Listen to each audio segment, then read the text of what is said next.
All right, all right, all right. You know what it is, you know what it ain't.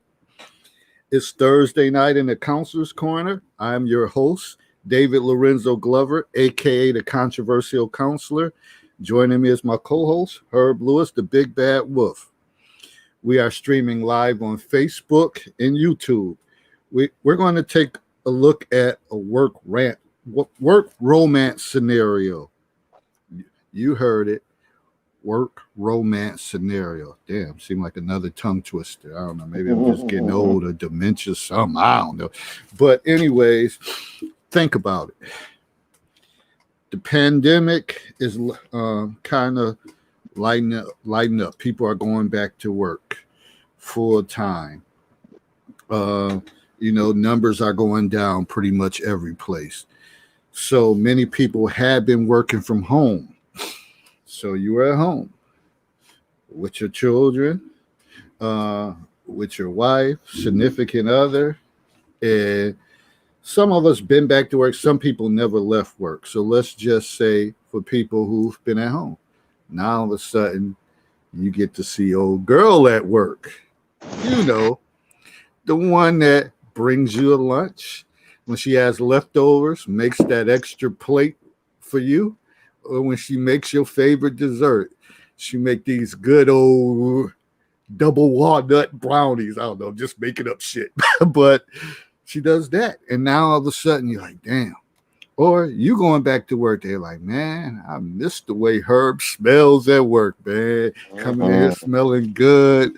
I miss that. Things happen. It don't always have to end up in a sexual thing or sexual type of escapade or entanglement, but things happen. That word. So the scenario we're going to look at is getting hot up in here. We're also going to discuss work wives and husbands as well. So here is the scenario. It's getting hot up in here. Go back to my handy dandy book. Daniel and his supervisor have been flirting with each other for over a year. Daniel is a single 32-year-old male, while Aaliyah is 30, but very unhappily married, but will not leave her marriage because of her two young children. One day, Aaliyah mentioned that she had a dream about Daniel and woke up next to her husband, sweating bullets. She never gave Daniel the details of the dream just to keep him in suspense. Daniel decided to write Aaliyah sexual erotic letters at least twice a week. Eventually, Aaliyah became addicted, and her desires became so strong for Daniel. One night, when Daniel walked Aaliyah to the car, before she got into the car, he grabbed her gently and started kissing her. Oh, boy. Oh boy, he took a major risk, but it must have been a calculated risk that he knew she was going to kiss him back. After the kiss, they became very close friends, and Daniel became her confidant to listen to the stories about her husband was cheating and paid her no attention. Eventually, Daniel and Aaliyah confessed their love for each other and continued to fool around at work. But nothing happened outside of work because of Leah's paranoia that her husband would find out. Sometimes work is where you spend the most of your time. Have you ever grew an attraction for a coworker? How did you cool down that heat? Woo! It's getting hot up in here. So here you have it. Let's talk, people. I'm going to ask you, Herb, your honest truth. Have you ever had a work romance, or did you have a work wife that maybe I wasn't intimate or nothing, but she had a role, she took care of you, things got met at the job, and I'm not talking sexually, just certain things she fulfilled for you that you needed, and y'all made a good team at work. I've had I've had quite a few work romances. Oh, um, as far as having anything really external met in the way of like coffee or things like that. No, because I'm pretty quirky like that. I don't drink coffee, and for the last 12 years I've been working midnight, so me encountering females really is far and few between. The one opportunity that I did have, that I encountered somebody that you know kind of claimed close to that. Yeah, definitely would you do take me places, do odd things, and and in turn I would do odd things for her.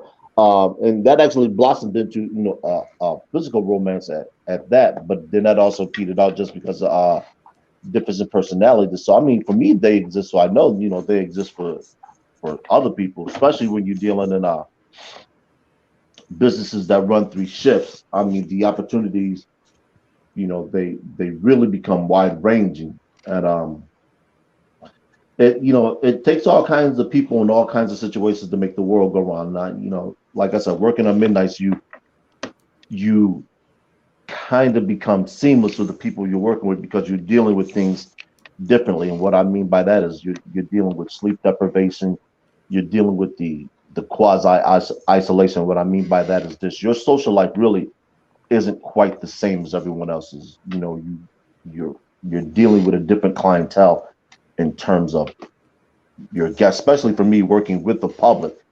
It's You don't deal with the average rank and file person that doing something for a particular reason as opposed to doing something because they don't really have anything else to do. You find that most people that are awake on midnights as as clients or guests or whatever the case is, they're living a different lifestyle. So you absorb that energy sometimes, and sometimes you need to reflect that energy towards somebody else where it's not going to do any damage. So the complaints you have about certain situations, if it's a female, you guys just develop a natural chemistry, and you always look forward to that individual because it kind of helps complete an aspect of you that very few people understand. It reminds me of when I used to work at the casino, and people would hear us openly talking about our work shifts, and we would say our weekend is coming up or my weekend is coming up, and people would look at us with such a perplexed look because they didn't understand the scheduling.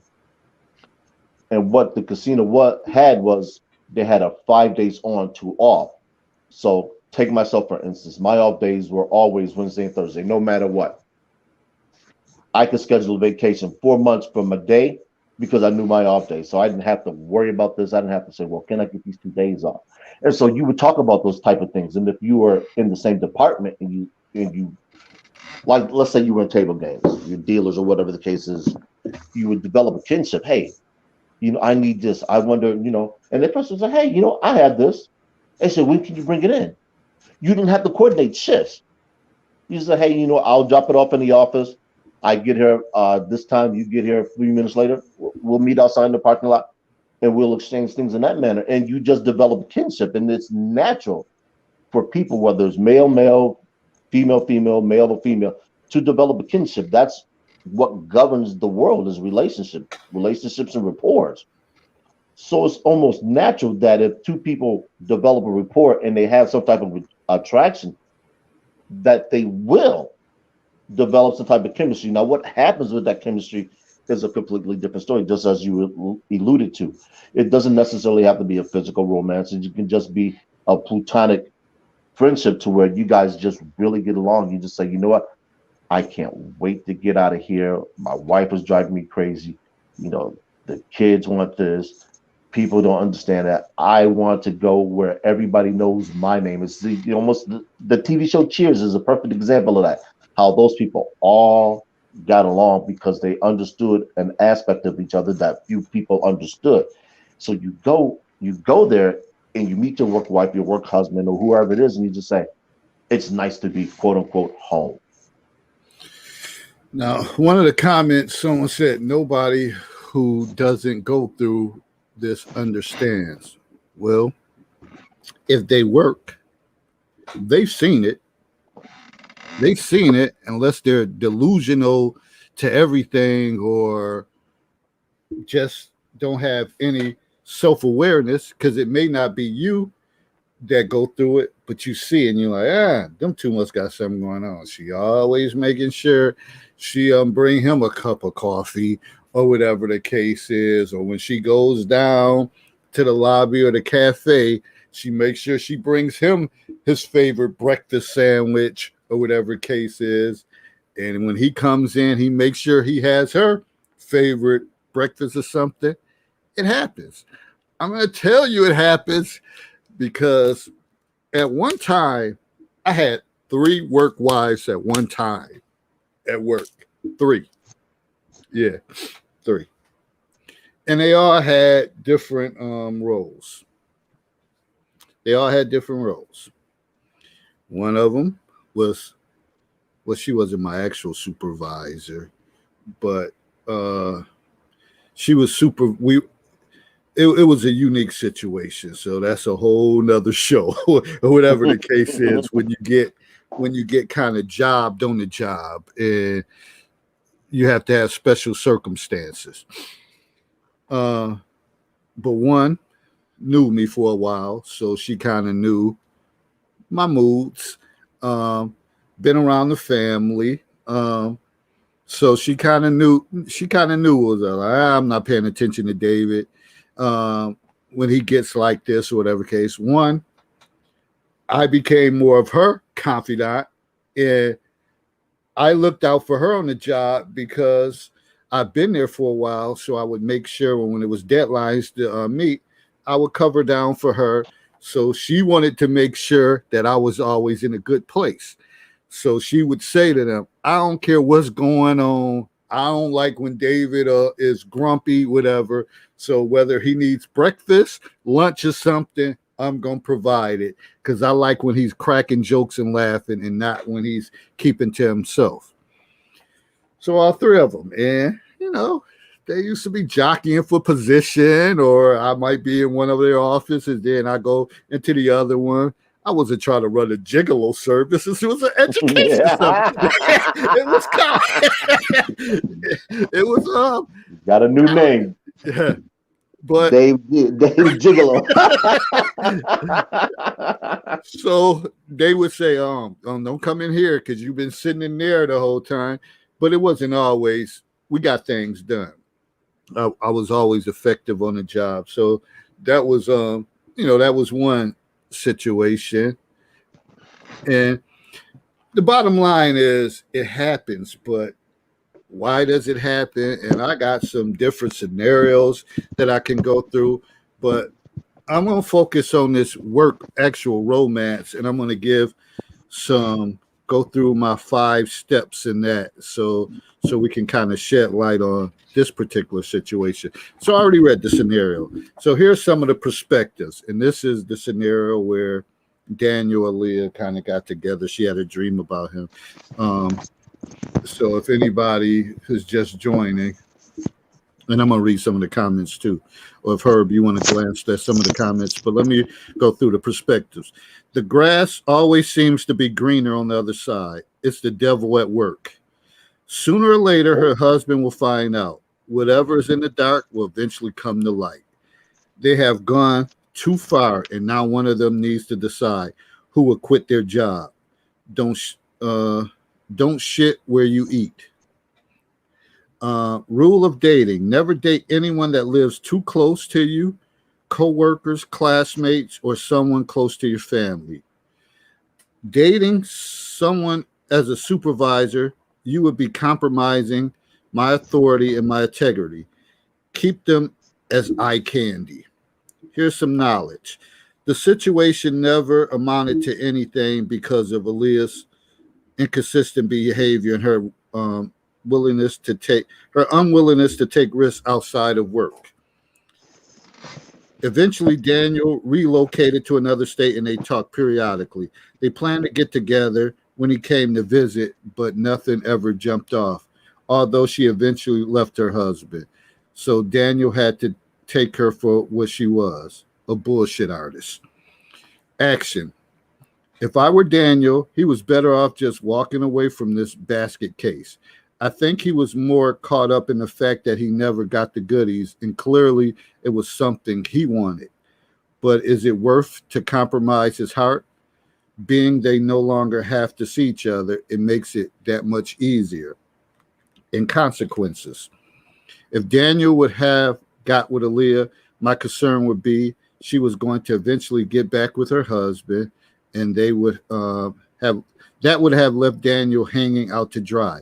Sometimes we want what we can't have. Even when you get a sample, you may have you you may have to be satisfied with just that, because in cases like this, someone will get overcooked, and if you keep playing with fire, someone surely will get burned. Mm, mm, mm. All right. Any interesting comments you seeing in the thread? We here. How you doing, brother? Thanks for joining us. Yeah, man. Thanks for dropping in, Gwendolyn.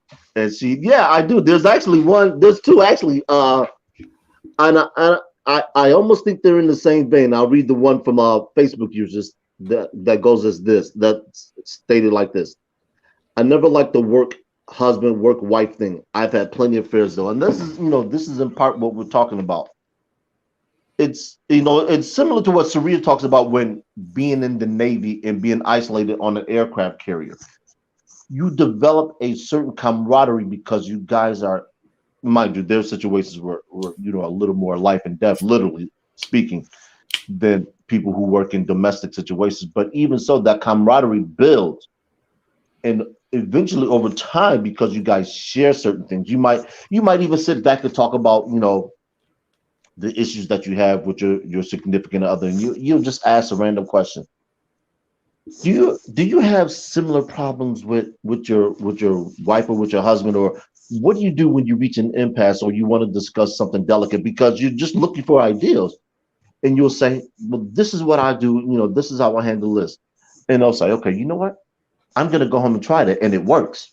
It's like a four-leaf clover or any type of talisman, and you say, okay, you know what, that's a good person to have around me. I'm gonna tap them for more ideas, and you do that, works again, and the other person says, well, what's my compensation? And it starts off kind of like a joking thing, and all of a sudden you say, okay, you know what, what's your favorite morning beverage, or what do you like to drink, or I'll take you out for lunch, and it grows from there. Don't worry about it. That's for everybody on Facebook. I'm not sure why that is. It's just coming up as Facebook user. Well, I know it is. It's Donald Taylor.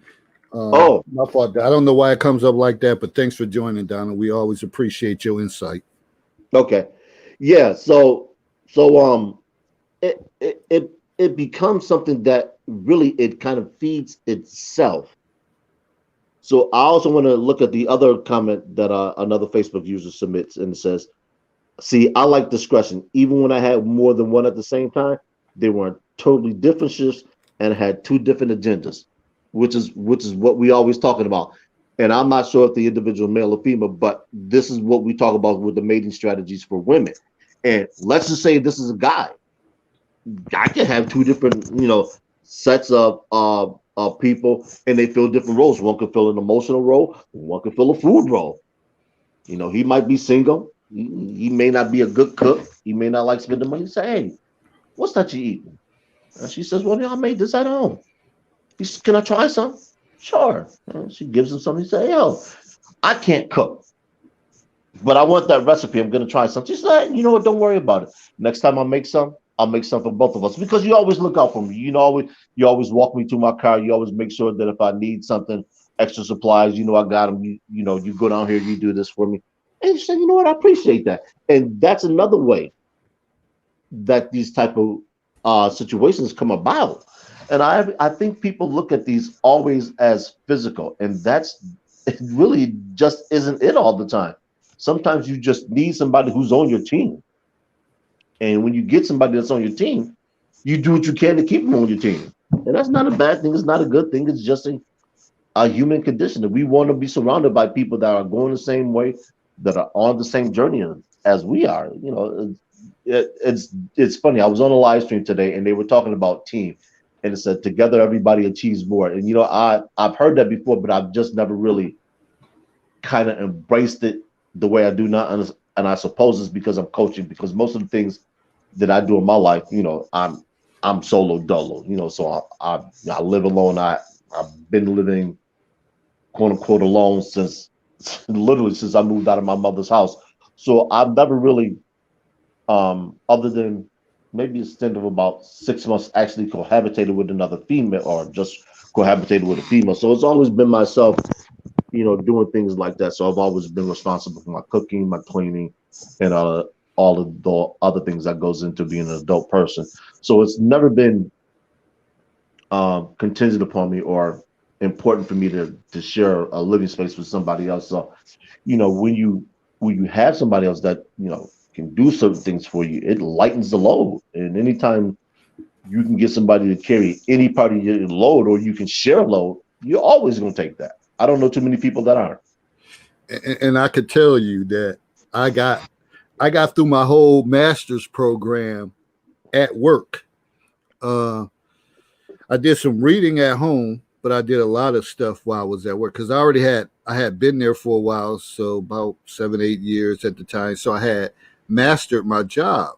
But when I needed to get my papers edited or typed out, that's where that one of them work wives came in. And it was kind of, like I said, I had my role to help them out as well because I had been there for a while. So when we had deadlines and projects and stuff like that, listen, we gonna get this done. So me, I ain't care for typing and all that stuff. Damn sure didn't care for editing.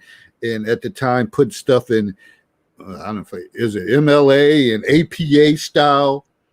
She would do all that. And if something she couldn't do, she would reach out to someone else. So all I got was the finished product for my papers, turn it in, everything went fine. And like I said, I went through 2 years of going part-time for my master's, and pretty much all the necessary things I got done happened at work, where if it was finding articles for me, printing those out, it was amazing. And it wasn't physical. So it was great. Dr. Anwar said, okay, David, had a work wife. Are you saying you had a work wife? Or you said, okay, that I had one? Come on in, join, brother, because I know you got some experiences, Dr. Dunbar. So, hey. And when I moved down to Baltimore, of course, that was a transition. And for a while, I was quiet at the job, really didn't say much. And then as I loosened up, and it took me a while to loosen up, but then once I loosened up, I had someone that looked out for me. We had more of a brother-sister type of relationship, but the things she did, people could easily say, man, she takes care of him. Whether it was like, yo, I'm hungry in the morning, I got some oatmeal packets. Could you whip up my oatmeal? Make sure you got some butter in there, some sugar, or whatever the case is. She would do that. When she went out to lunch, she made sure I had something to eat. And she would come back. Sometimes I didn't have to say anything. If I was in a meeting or had a student in there, she went out, she would bring me stuff back. Those things make it a win-win situation. And sometimes, when you come home, it lessens the frustrations because you're like, man, I got everything in place. Then I had, and then I'm going to jump off the soapbox. Then I had one because I also worked night school. So, that was always an ongoing joke. And I think she was raised to kind of make the plate for the guy and do stuff like that. So with me, I would have other coworkers. They would be big time hating when we order food. And I would just sit back there and they'd say, Dave, you're not going to make your plate? I don't have to. What do you mean you don't have to? I said, because my work wife, because I start addressing her like that. She's going to make my plate. There's like, whatever, yo, black ass would go hungry before I make your plate. I said, so don't worry, she's gonna make our plate. When she get done with the student, she's gonna make the plate. Sure enough, she would come through, and they were like, oh my god. So you really gonna make his plate? This food been sitting out here. He waited for you to make it.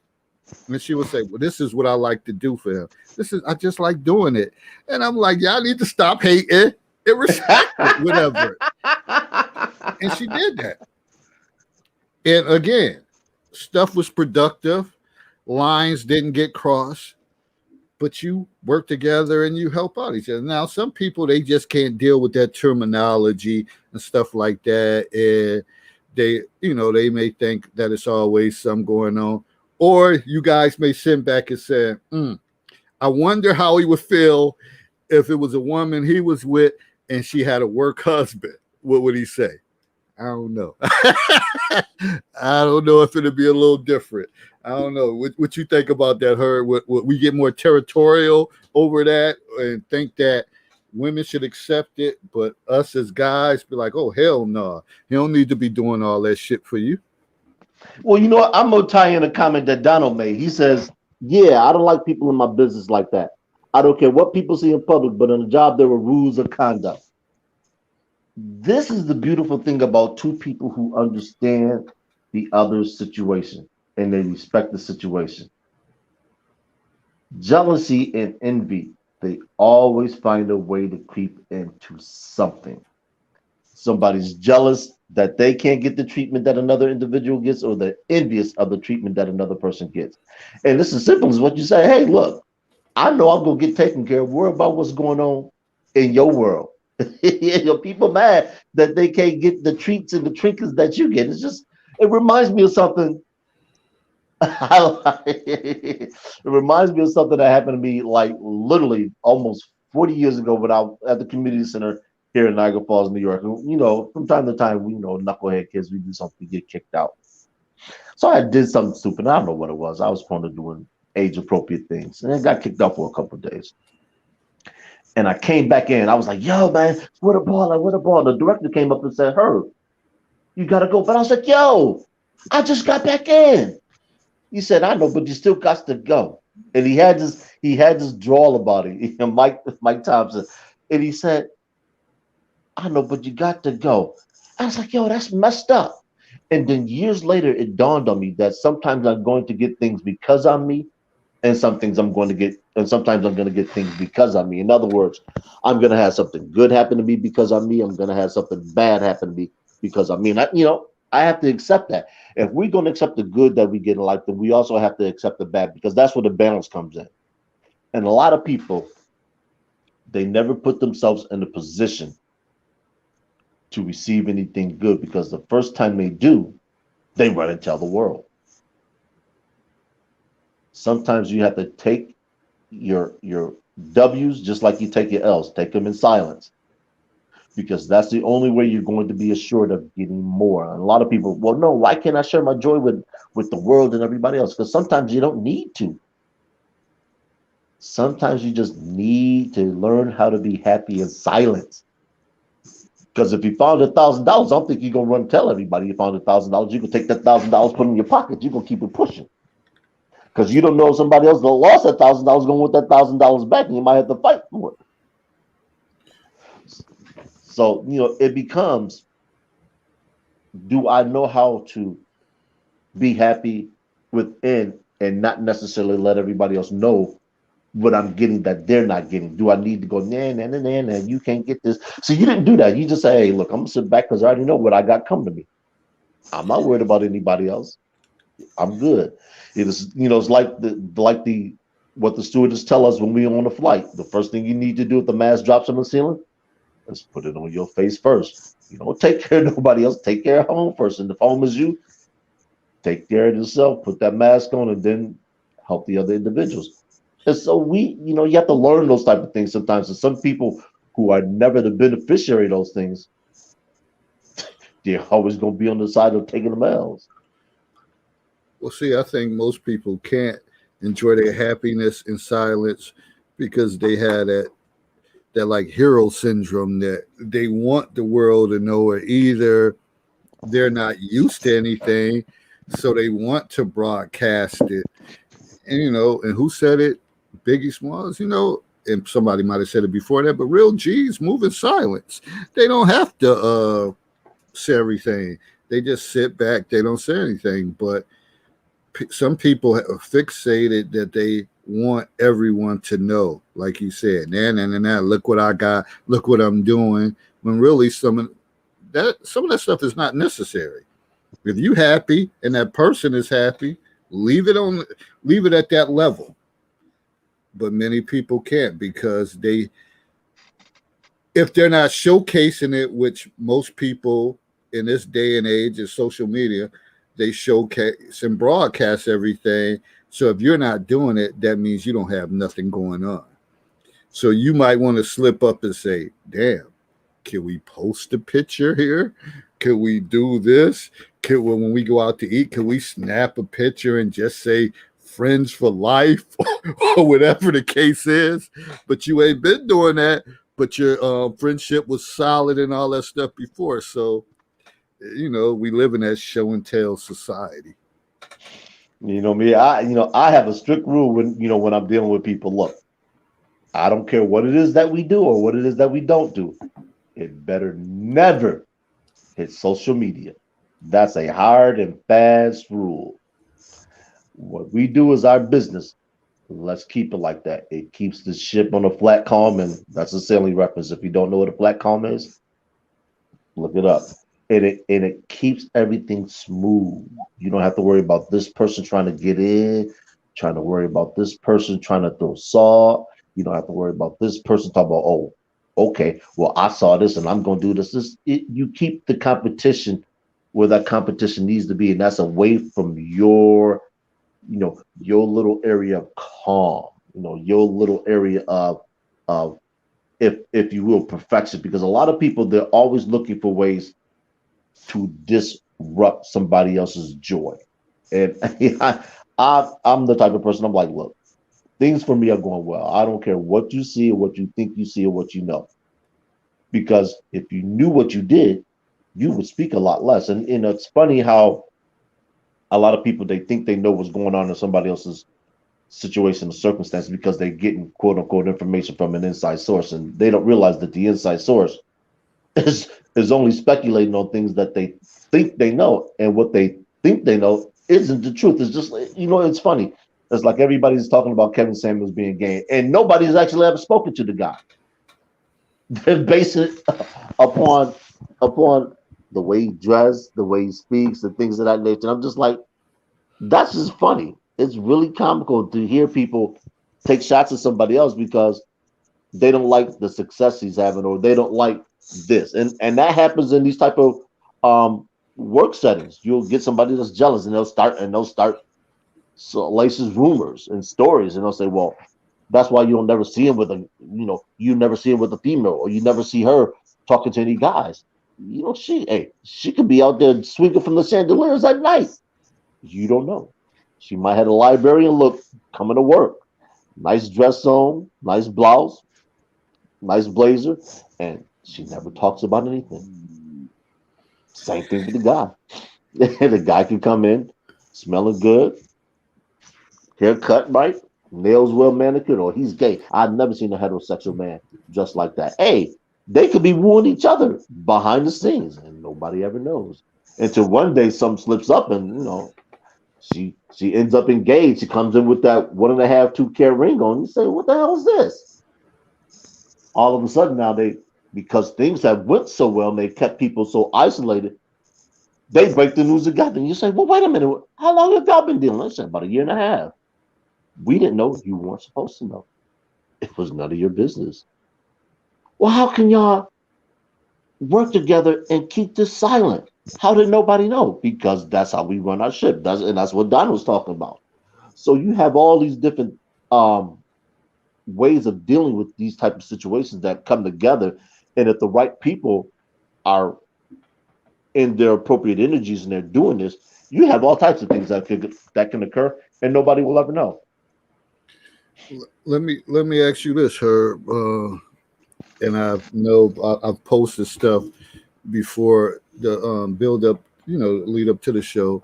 Yeah. What about the comment about the confidant when you have someone and people respond, well, what do you mean confidant? You don't have a confidant at work. If you're married or you're with someone, that should be your confidant. You don't tell them anything like that. And they say like, I'm your best friend. Like you, like no one else outside of that. Once you're married or have a committed relationship, you shouldn't have no friends of the opposite sex like that you consider your confidant. And this is where that maturity comes in. Sometimes the opposite gender doesn't know how to broach a sensitive topic with their mate. Regardless of how long they've been together, they just don't have the tools. And we're gonna get into a toolbox reference again. What's in your pardon me, your utility belt. So if you ask somebody, if you and I were married and I wanted to bring this up to you, how do you think I should approach it?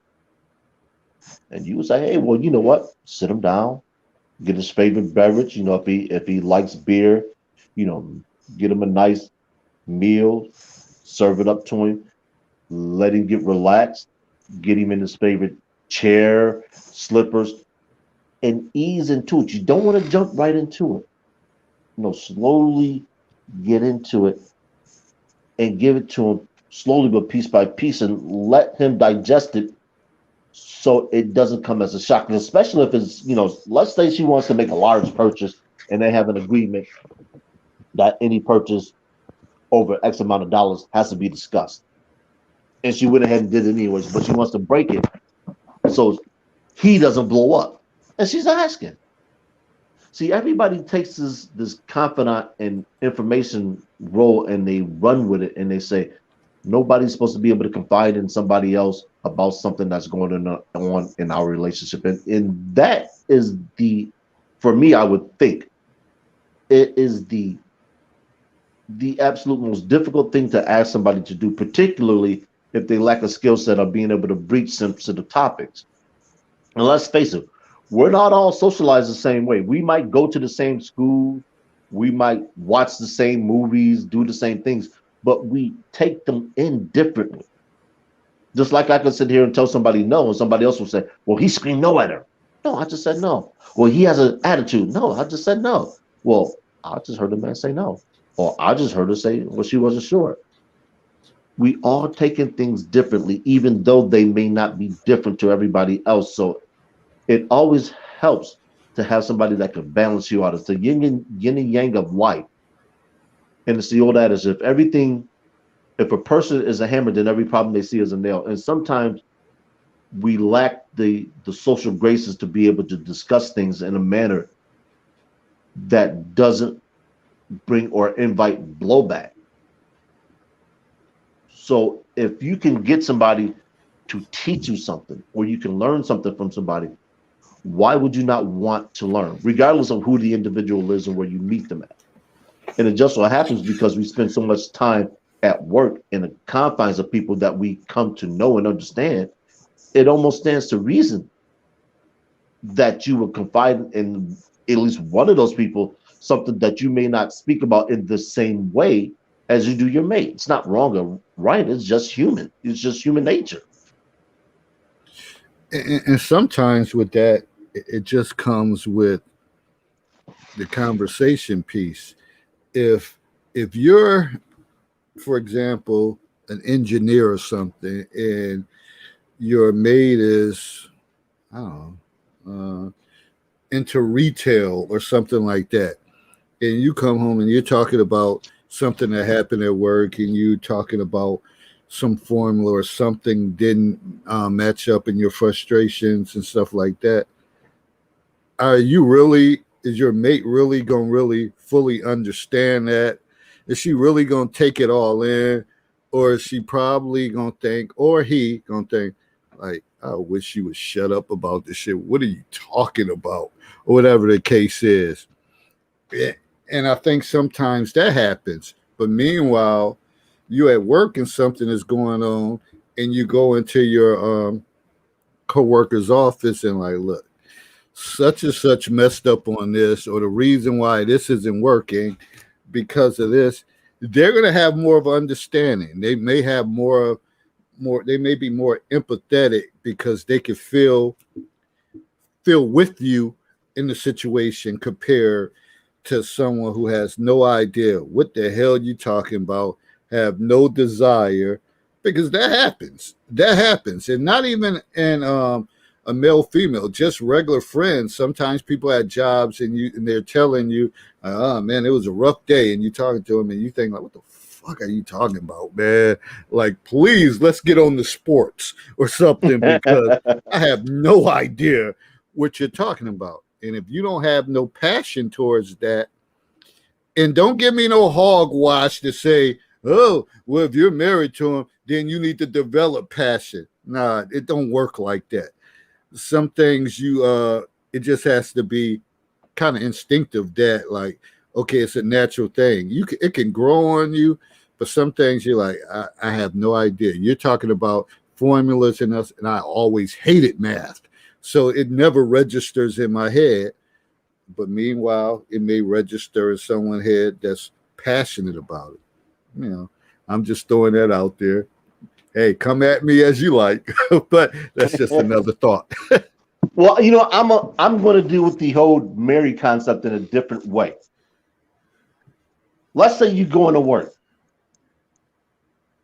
new hire walks by, fresh and fit, smelling nice, and you catch an aroma, and you turn, you say, "I'm sorry, you are? Let me introduce myself. I'm such and such. What is that you're wearing?" And they tell you. You say, "Okay," jot it down. Birthday or Christmas rolls around. You say, "Hey, hon, try this." And the first thing they're going to ask you is, "Where did you get this from?" Because the alarm bells are already going off that you might be cheating. And you haven't cheated. You say, do you actually tell them the truth? Do you tell them you smelled it on another guy who walked by at work? Or do you just say you were out shopping one day and the sales clerk gave you a sample and you were looking for something for that individual? So the question becomes, are you going to tell the truth or are you going to lie? Because nobody knows your partner better than you, right? So a woman that's not quite sure, she doesn't want to quote unquote rock the boat. She asks, "Hey, how do you think I should tell my husband that I encountered this sin?" He gives her that. He says, "Hey, just say, you were walking by a sales counter and somebody gave you this, and they gave you a card and you smelled. You say, hey, you know what, my husband might like this." Because sometimes people in relationships lie to protect another's feelings because they understand how volatile that person could be or how explosive the situation has the potential to be. So they don't always tell the truth because they want to keep things. And they'll say, look, it wasn't as if I lied to them. I just didn't want to tell them the truth because they can't handle the truth. They gonna blow up and I'm gonna have to deal with this. We gonna go to sleep angry and I'm gonna wake up mad and I'm gonna go to work upset. And somebody's gonna say, hey, you're not too happy yourself today. What happened? You'll say, well, I just brought my husband or wife some new perfume and now they think I'm cheating. And they'll say, well, why would they think that? I don't know, because that's just the way they are. And they say, well, hey, look, this is how you patch this up. You do this, and this. And you come back the next day, you say, hey, thanks for the advice. It worked. There's nothing wrong with that. We have to stop demonizing everything that we do as people because sometimes there is no male intent. We're just looking for ways to live in harmony. Nothing more, nothing less.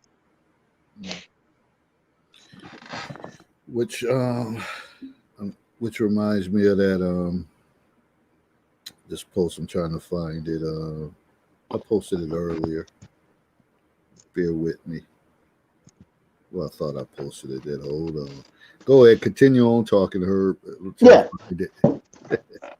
Gwendolyn, you're saying work related is different, but here is is a little tidbit. That chance occurrence could happen while you're at a coffee shop, could happen while you're out shopping for groceries, could happen when you're out at a car dealership.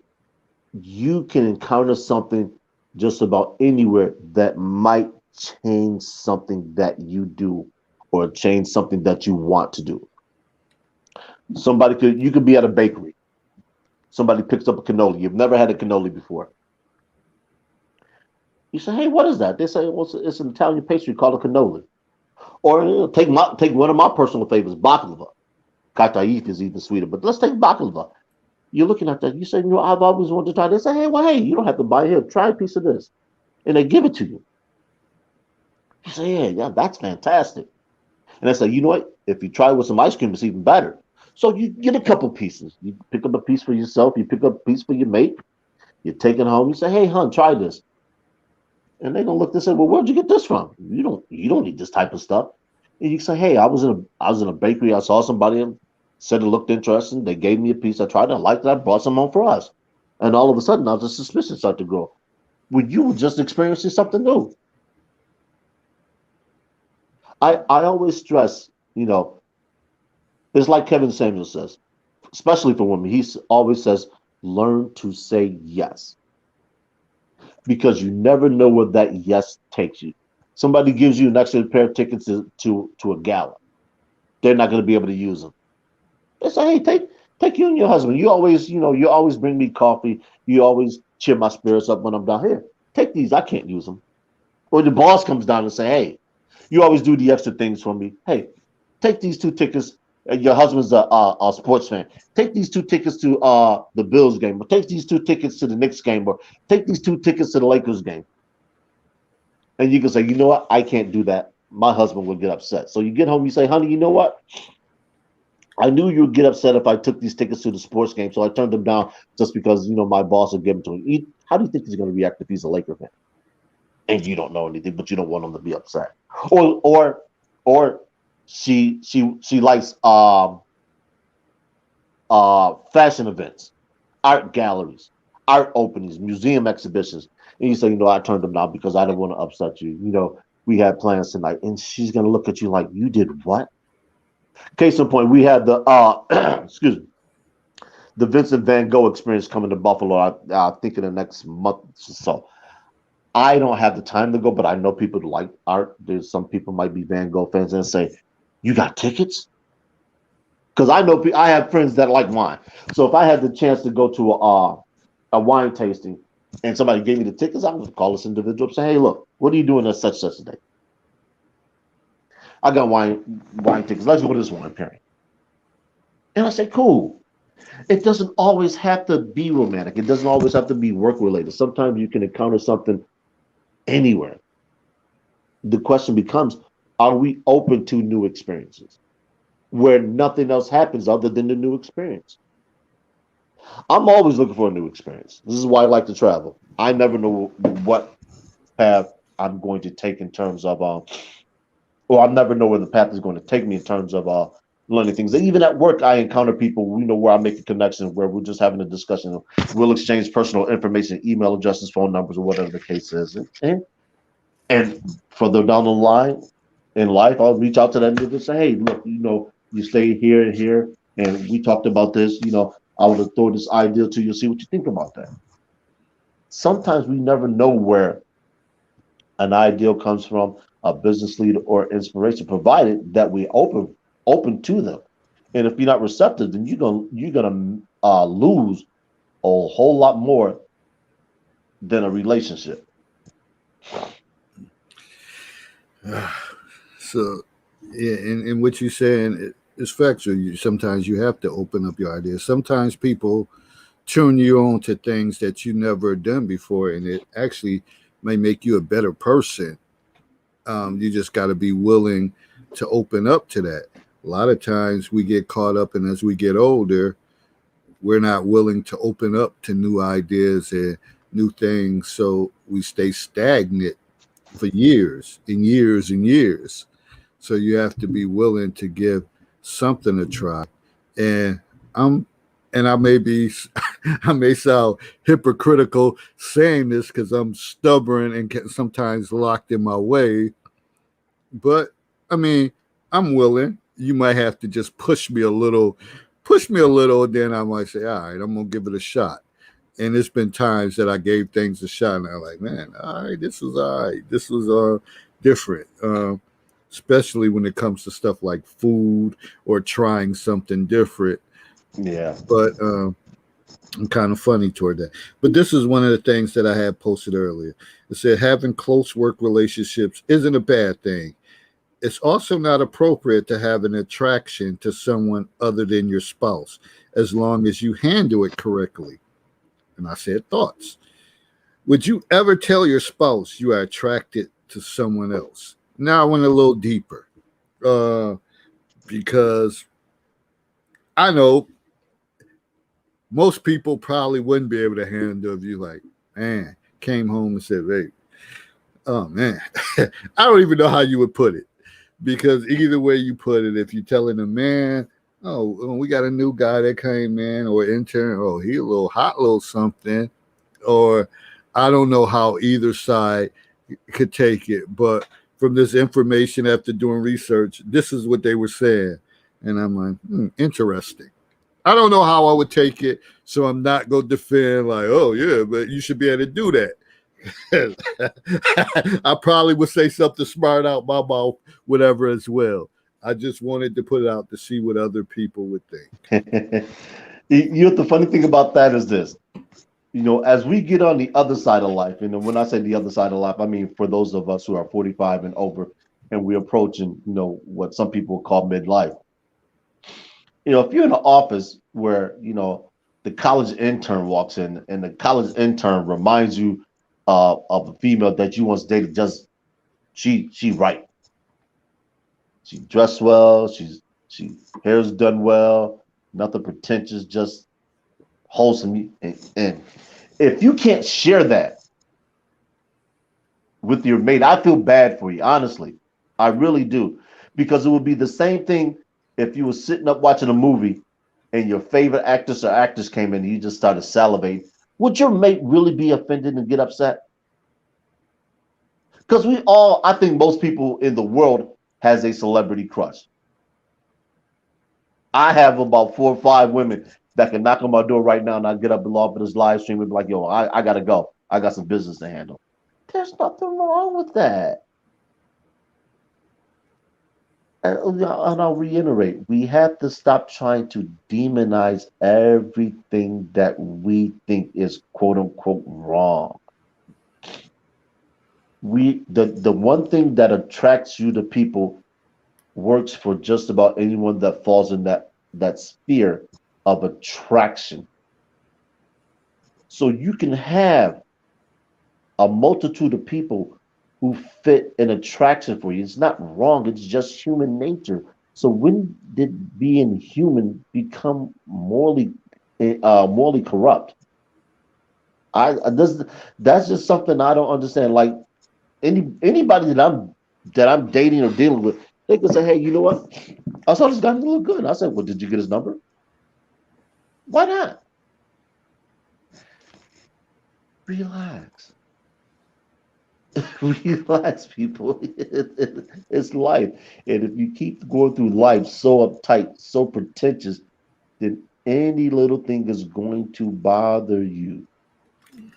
Don't let everything get underneath your skin to the point where people look at you as just a wet blanket and they say, you know what?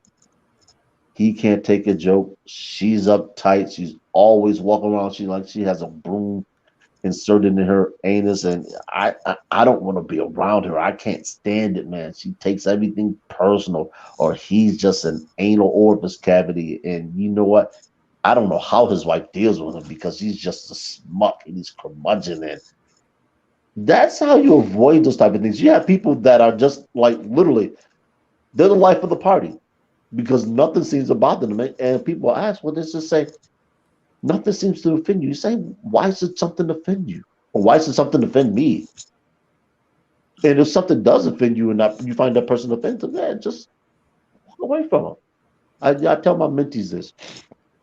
The easiest thing to do in life for just about any situation, you don't like it, leave, walk away. It costs you virtually nothing, and you get to keep your peace of mind. That's if you like your peace of mind. Some people they dwell in chaos, and that's the way they function, and that's all they want to ever do. Hey, cool, let them do that. But me, I can't take everything that serious to the point where I'm just gonna blow up any little thing. If you find somebody attractive, you tell me, get his number. Maybe we'll call him over. Get her number. Maybe I'll call her over. Mm. I got two things. First, I want to read this comment. Someone said, funny thing about it though, attractions are how people initially interact. Even said couples, something draws you to another is usually different for every person. The problem is when you are attracted by a comparable quality of your mate and you want to explore the possibilities. You know that could create, especially,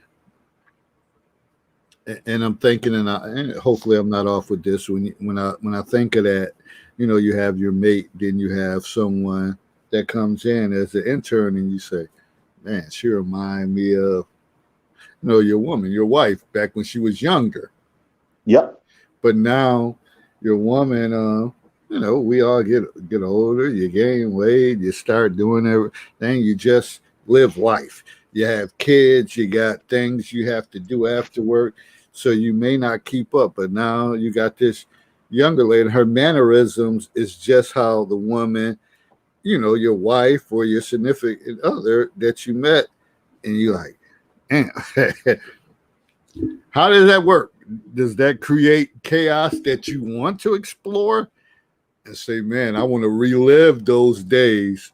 But, you're in your 40s, early 50s, and she's in her late 20s or whatever the case is. That was one thought. Then you were saying something, Herb, and it made me think like, with women, like if you had a new guy at a job and he was younger,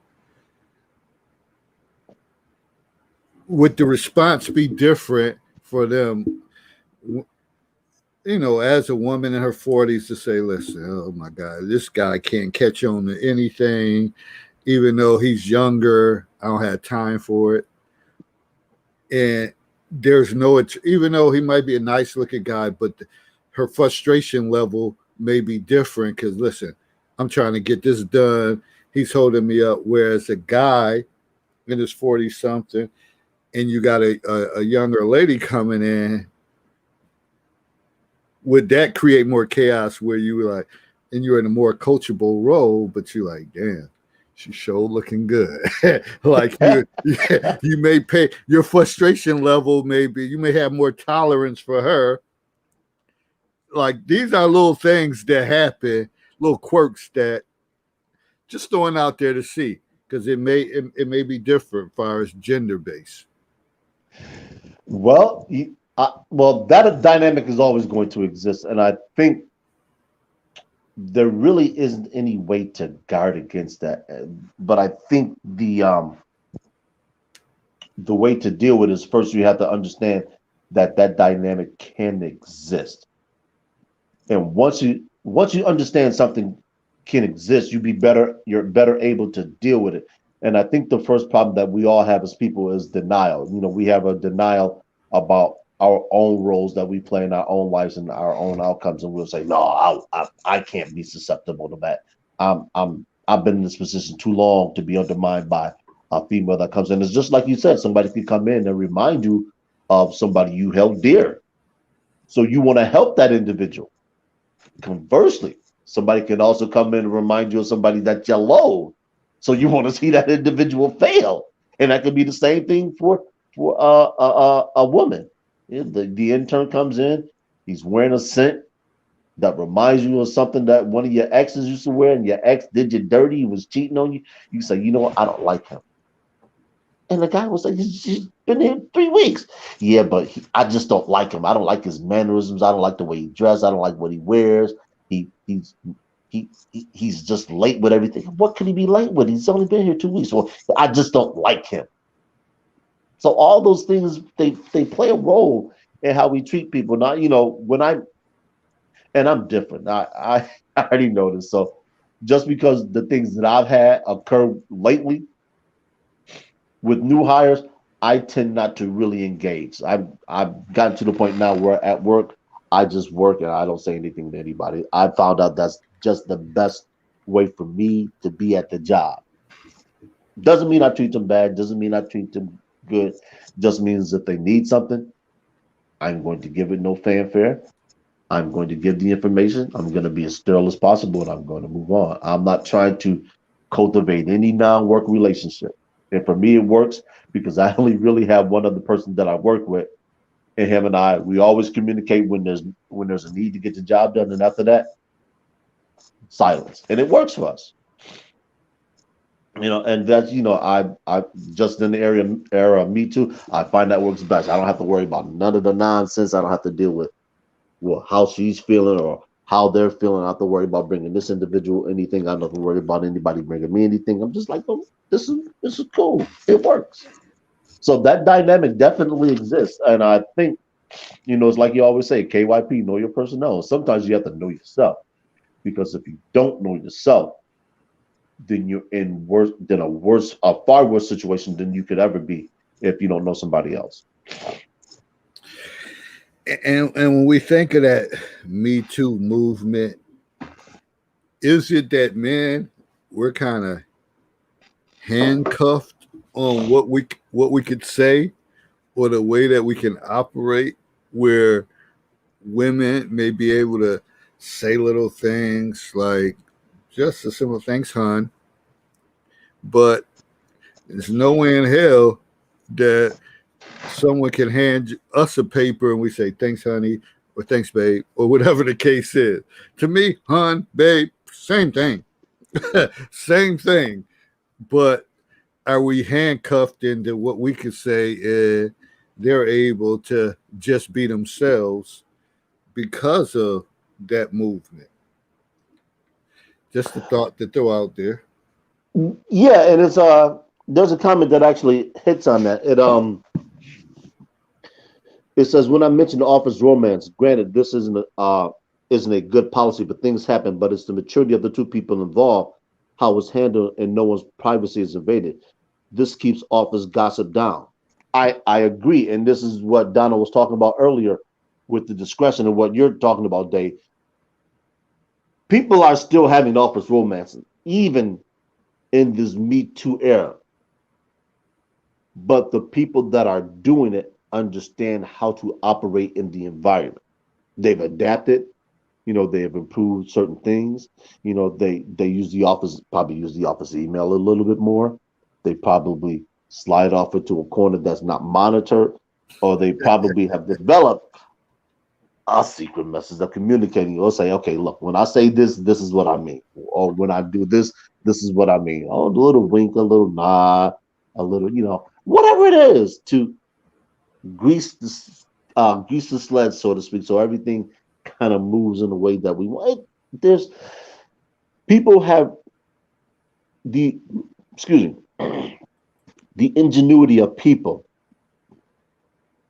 will always find a way.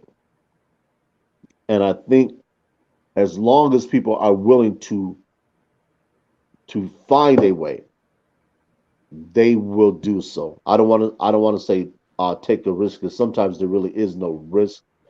But there's always a reward, for people pursuing what it is that they want, whether it's a job promotion, somebody who they want to be involved with. The only risk really is not taking a risk. It's like you always say, sometimes to get comfortable, you have to get uncomfortable. You see somebody you want to spend some time with. Hey, you might throw it out there at a work function. Y'all have a company picnic, and you say, "Hey, let me go over here and see what she wants to drink." You say, "Hey, such and such, can I get you something to drink?" I said, "How kind of you." No, are you really being kind, or are you taking advantage of the situation? Here's the cloak and dagger of it all. So you say, "Yeah, well, I try and be," but then you never do this at the office. Well, because too many people are around, and I don't want somebody to think something else. What if they think something else here? Well, we're at a picnic. I'm being cordial. It's not the work setting, quote unquote. Everybody's relaxed. Not as many people is paying attention. Not in such a confined space, so I get to move a little bit better. I get to move a little bit more freely, and I can say, "Hey, look, I was just, I was going over to grab a beverage. I asked what she wanted. I brought the beverage back. There's nothing wrong with that." Yeah, and I think this is what Dr. Amber was talking about when he mentioned earlier about the game. There's ways you can do things, provided that you understand how to maneuver in the environment.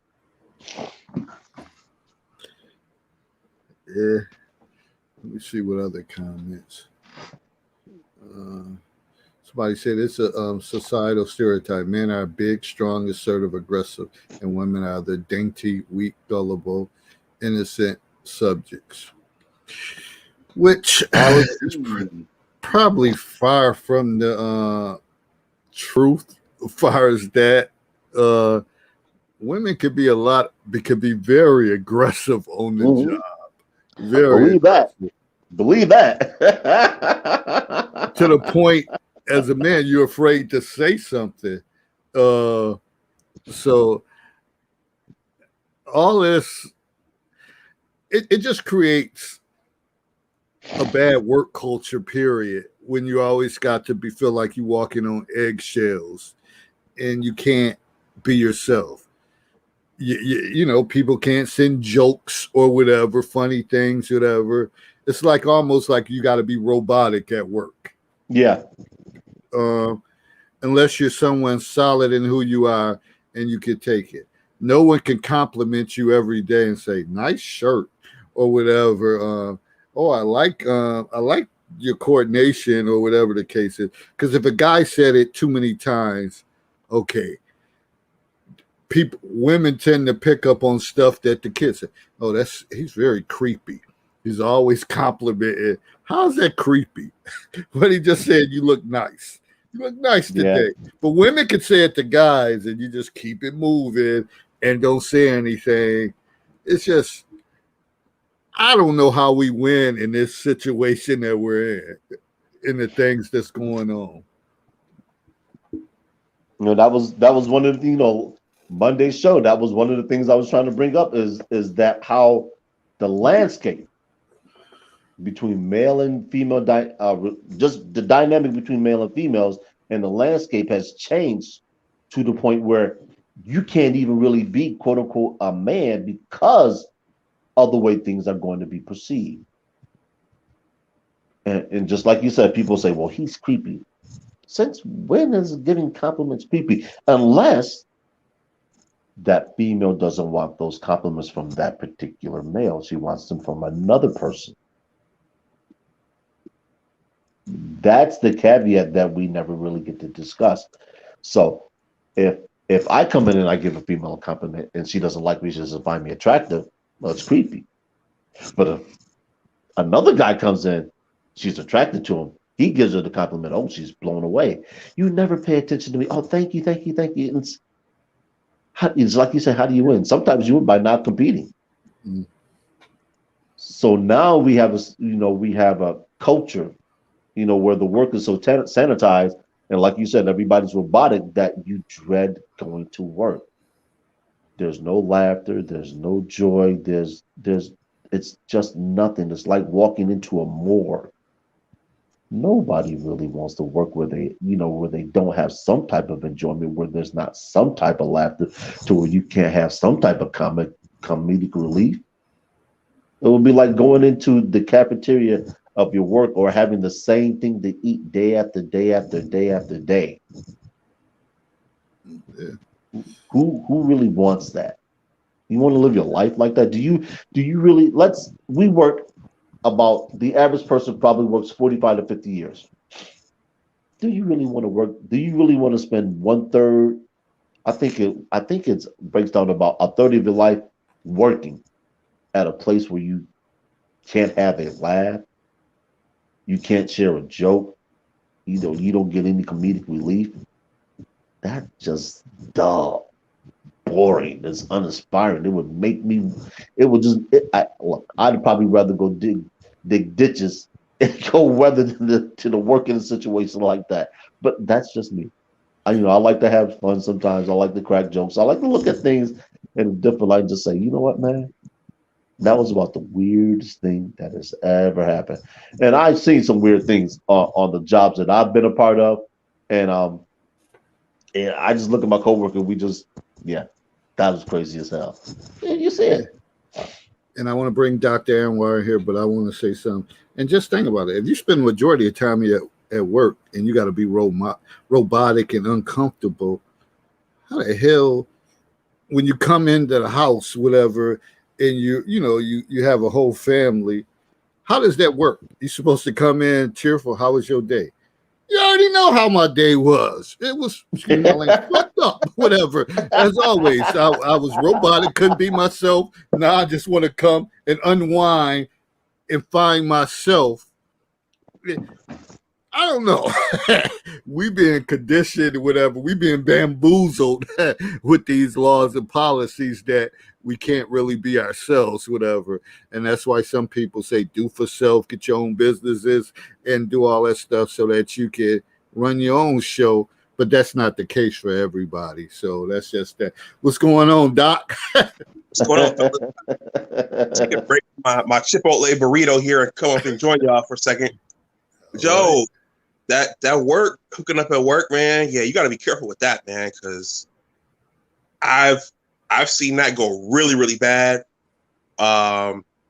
Without saying too much, I kind of experienced that firsthand, and you just got to be careful with the work joint, man. I mean, you know what?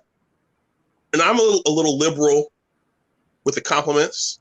You know, there are females in my office. Yeah, I'll just say that. Being robotic. I'm just saying. Yeah, I've been pretty liberal with the comments, with the compliments over the years. And then every time I say something, I'm kind of like, damn, should I have said that? Should I have told her she looked pretty dressed? Should I have told her she looks good in them heels? Should I have? I mean, I've left a note in the cube and said, hey, you want to talk? And then afterwards I'm like, damn, should I have done that?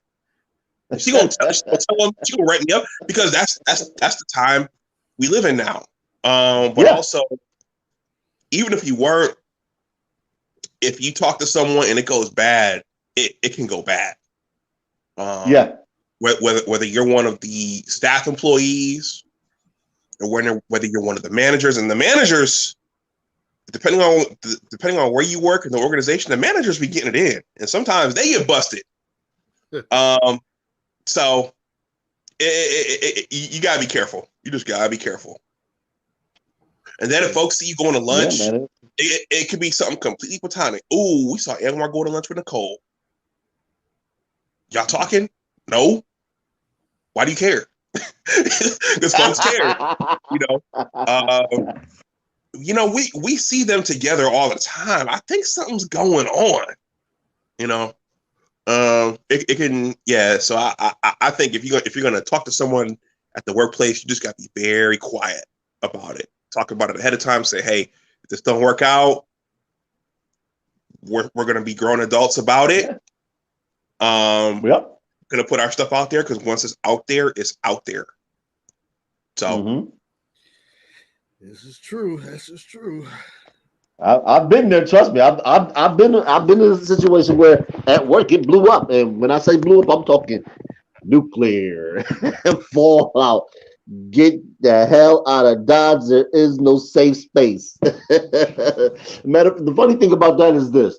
I remember me and this individual, we got together, we did what we did. And like I said, the situation went awry. So we were at a local, we happened to meet at a local bar. No plans whatsoever. It was a karaoke night. And I'm at the spot and I'm off the next day. So I got my shot of my favorite boisson and I'm sitting there drinking. She walks in. I don't acknowledge her one way, shape, or form. She walks up, she says, hello. I keep drinking. She says, you're not gonna say hi? I looked up real politely and just said no and continued to drink. So that's how I am with. I mean, because she tried to pull all these stunts about I'm going to do this, I'm going to do this, I'm going to do this. I'm like, okay, you can only threaten me so much with what you're going to do. And now that we no longer work together, it's like, yo, bounce. I have no need for you. You could take your narcissistic personality and your poisonous ways, and you can go that way. Now, the funny thing, um, was I was talking to another mutual friend, and when I turned around and looked after I had, was conversing with my man, she was gone. And I looked up, I was like, that's odd. Why would you come somewhere for 10 minutes and then just disappear? And then it dawned on me that she thought I told him about us. I have a rule. I don't kiss and tell. I don't care who it is. I don't care what it is. I just don't do that. But it was funny how she darted up out of there real quick. So yeah, I mean, you know, they have the potential to go bad if they go bad, and sometimes you got to hunker down. Yeah, if it go bad and y'all both still there, is Yeah. I don't know. I don't know where to turn or what can you do. So that's Well, why that's why it's key to know work your in different personnel. departments. Never in the same department. That was the saving grace for me. If I didn't want to have to deal with her, different department, I don't have to say anything to her, and that's what Yeah. it was for me. Well, whatever you do, keep it quiet. Yeah. Oh yeah, oh yeah, yeah, yeah. And that's- Oh, definitely that. So realistically, when you get a certain age, if you spend most of your time at work and you're single, where the hell are you supposed to meet women at? At the grocery store, in the line, at church? Where are you going to meet these people at? That's what I want to know. These I date tell sites or whatever the case is, where are you going to meet people at? Well, David, you Well, can meet Anwar people. could put, Huh? yeah. You Go can ahead, meet people Anwar. anywhere. I mean, depending upon the city or the municipality you live in, certainly it's going to be easier. Um, if it's a major market and there are bars and lounges and things. But on the train and the grocery store, the gym, is kind of hard because they got the earbuds in, and you feel kind of weird like walking up to them when they're on the machine. And but you can catch them coming out of Zumba class though. The Zumba class, see the key laughing too. The Zumba class be thick. The Zumba class, So you just sit in your parking lot like I know they're coming out at this Cycling time. class. Cycling class. doing your curls, looking in there like,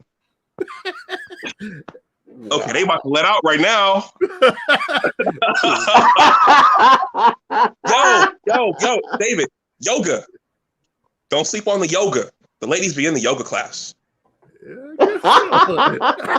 Yoga's hot right now. Yoga's hot. Yoga, Pilates, Zumba. So, guys, I guess you need to sign up for these classes. Be sitting there lurking instead of stretching, whatever the case is. Hey. I mean, but you got to be classy about it, though. You don't want to be that dude that's like staring at her like. Weary eye, yeah. But I always, and I've said this before, and I'll reiterate it. If you're looking for places to meet people, quality people, go volunteer at certain places and do certain functions. I can't stress this enough. Go to fundraisers, go to political rallies. I mean, and when I say political rallies, I'm not talking about protests. Donald Trump. There's a difference between a political rally and a protest. Political rallies are the difference. The difference between a political rally and a protest is protests generally anybody walks in. They're held in the public as opposed to a political rally. Political rallies, you generally are going to pay money. You're on the invite list, and you're probably asking, well, how in the hell do I get on an invite list? Well, first of all, start working some political campaigns. Even if you have to work a call bank, even if you have to do what is it's called a commissioner of deeds, and the commissioner of deeds allows you to circulate petitions for either party. Even though you might be a registered Democrat, Independent, or Republican, go down there, fill out the paperwork and Commissioner of Decency. Just start looking and say, hey, look, I want to be involved in, I want to learn the ropes about politics. I want to learn what it's like to be a candidate. I want to be able to work on a candidate's platform. Not only do you get to meet people, that's on something you can put on your resume. I give people this information because it's great to have. Toastmasters. That's another way to meet people. All these things are available in a lot of different places. You wanna go meet people who are upwardly mobile? Go to college. Take a class. You don't have to enroll full time and be completely matriculated. Take a class. Take an art class. Take a drawing class. Take a sculpting class. Go take a French class. Go take a cooking class. Enroll. Get out. Do something. All right, we got Lakia on here. We got a woman that was brave enough to join this subject matter. So I'm sure you heard a lot. What's your thoughts, Lakia? Yeah, I've been listening. It's been very entertaining. I guess I have to first apologize for my comment the other day, saying that men that have never been married don't understand, because you guys have been sounding very sound to me. So I was amiss on saying that. So I'm a big enough woman to apologize for that. Because you sound like y'all know what you're talking about a little bit. Um, now, just thinking about, kind of going back a little bit with workplace romances. Honest, I gotta say, I've never had a workplace romance. I've always worked with a bunch of women, and the one guy that was there he was a woman himself.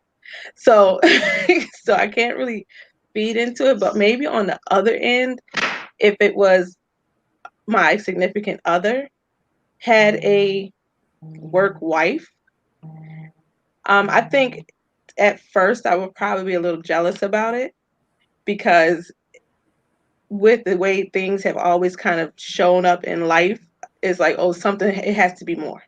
It has to be more. I can't believe that she just cooking you up something, and then you ain't tapping that in the bathroom, lunchroom, or in the car, or in the parking lot. You telling me you ain't tapped that, or had a drink at the bar, or hit it. As a woman, my mind is thinking, oh no, it is way more than what you're saying.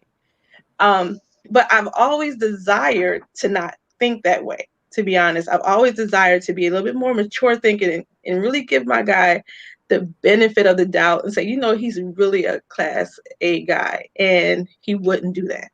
It's a meal, because, it's a meal. She's cool, and be okay with it. But it just gets a little hard sometimes, because of so many times that you have seen indiscretion. You know what I mean? So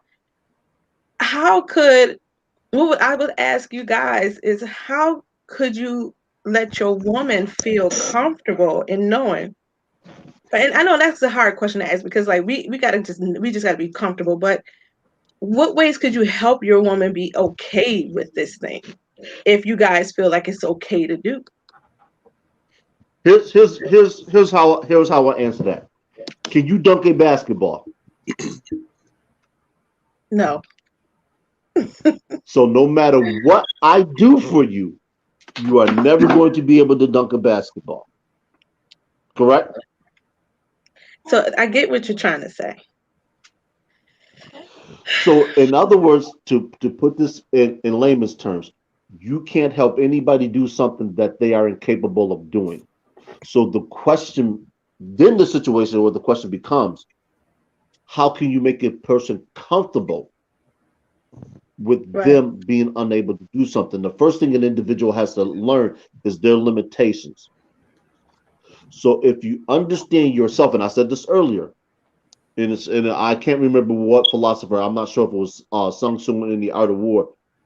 If you know yourself, then no battle you can ever lose, or something like that. I'm paraphrasing. So that becomes the foundation upon which everything that an individual, male or female, will build. So if you know that you have trust issue, relay that to your mate. Say, look, I'm endeavoring to be better. I have trust issues. And if that individual wants to work with you, they will. They'll understand that there are certain things that they can't share with you because it's going to jar that foundation. And if jarring that foundation happens, it's going to destroy everything that's built upon it. So, them knowing that means that Hmm. they will keep things away from you. And you have to be okay with that as a person because you have to understand that they're not protecting themselves from anything that they're doing, they're protecting your ego. And I know that's something that everybody struggles with in one way or another. Me, I'm like I said, I'm a different cat. I expect a female to pursue what's in her own best interest. I would question if she doesn't. I would question anybody. I'm like, yo, are you really going to put your desires and wishes on the back burner for another person? If they say, yeah, I respect that even more because of what they're willing to tell me is they're willing to submit their satisfaction for a bigger overall goal between them and somebody else. And we hear that term submission and we always get it misconstrued. We think it's a woman yielding to what a man wants, and we never stop to think that a man who's going out working, giving up a certain aspect of his life, is doing that so his wife is happy and so the kids are taken care of. Because the family unit in this country is not just with black people, it's with people all across the ethnic divide that's being eroded. So if we get back to go ahead. No, because like the one comment that came up is like I was always taught a way to a man's heart is through his stomach. So and like Mary J got this song that said, "Don't ever, don't let another woman cook in your kitchen," and meaning because that is a form like. Is that true? So guys, you tell us, is that true that a good cook, a woman that cooks good can get to you, touch those areas of intimacy for you? Really? You Can I tell know. you, they were coincidentally, this came up on the Roger Report yesterday, and the guys said that a man can get sex from pretty much multiple women, and that's not going to make them stay. But if she cooks a meal, that's going to hold a lot of weight. That's what we taught. Dave's like, And I won't go ahead, Amar. no, go ahead. I personally I won't stand in the way of that, but see, I'm a different type of person. I just don't sit down and dine with any woman. I would be apt to have sex quicker with the woman than I will to eat her food. But I realize I'm an outlier because I like to cook. So for me to eat a woman's food, I have to have arrived at a certain point to which I'm going to say, okay, you know what? I trust this individual enough to allow her to cook for me. And I was, like I said, I'm a different person. Cooking for me is a privilege. And doing anything with me is a privilege. Actually, let me put that out there. I know it may sound arrogant, it may sound brash, but share my personal time because it's so limited. That's a gift, and not everybody gets to get that gift. So if a female finds herself in my presence in that manner, she's already cleared some hurdles. Now the next set of hurdles she's gonna have to clear is, will I allow her to cook for me? Because there's just a lot of women that can't put nothing together. I don't care if they have directions, cookbook, and they have Gordon Ramsay standing there. They just can't do it. And I'm not willing to put just any old thing in my mouth. Sorry, that's just the way I am. But yeah, like I said, I'm different. So the other guys, they may have a different opinion on that, but Well, that's let just me, her. yeah, and let me give my opinion. I mean, you can be the best damn cook, but if I'm not physically attracted to you, if it's nothing that rings my bell, I don't give a damn what you cook. Ain't nothing jumping off like that. And furthermore, I might be stubborn enough to say, nah, I ain't about to eat her food, whatever. I ain't even about to give her no if I am, I may not compliment her on, oh, this is really good or whatever case, especially if I know that's her motive.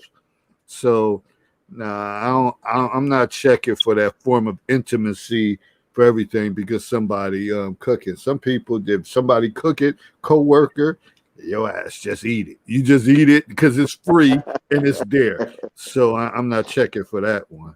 I decline on that one. Oh, okay. Because that's what we're taught. And most women, I believe, would agree that when another woman's cooking for your guy, that's she's trying to show him I can hold it down over here, not just that way. I can do it, do other things too, and Now, that makes us feel intimidated. now that could be the case if she realized, okay, he don't have enough time. Well, he lives with her. She never packs him a lunch or whatever. Well, I'm gonna show him something different. I'm always gonna have him something. Then if you again might lean toward that way if there's something physical that he's attracted to. He may say, damn. All right, damn. She makes sure I eat. She makes sure I'm on point. Make sure I have everything. But if there's no physical attraction, I don't know how many guys just gonna be like, okay, damn. Oh, that meal was good as hell. Now I want to date her, or maybe go over to her house for a home cooked meal, or whatever the case is. I don't know. I was like, Anwar stuck because you look like you were stuck for a minute. No, No, see, he- like Lakers and the Suns. Yeah, the game's on. Yeah, No, but I think. Well, I know for me that would carry a lot of weight. I haven't had a woman offer. I mean, I can cook, and I think cooking is fun, but I haven't had a woman offer to make me something like a wow. And I don't know if that's because women don't cook anymore. Wow. Seriously. Why is that I'm not so getting funny, in there right? cooking no man no meal. That's for old school Yeah, women. you I can ain't barely, old you can school. barely I'm get a doing damn literary. sandwich out of them nowadays. That's Fucking turkey and cheese sandwich. You can barely get that. Go to the deli, Hold on. get some damn rolls, whatever Kaiser rolls. Can't even do that. It's some chips. that's the real thing that's happening in the younger generations. And you like I'm on Twitter, I'm a blogger, and you see stuff like that. You see at least some of the younger women talking about I know there's one woman who said, you know what, during the pandemic, I don't have any food, I'm hungry. And she came out and said, my mom tried to teach me how to cook and I didn't want to because I didn't want to cook for a man.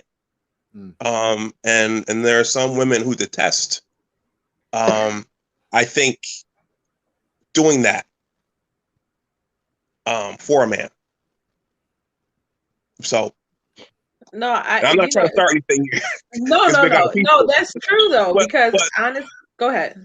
No, but and I've had a couple of ladies here because I live in the DMV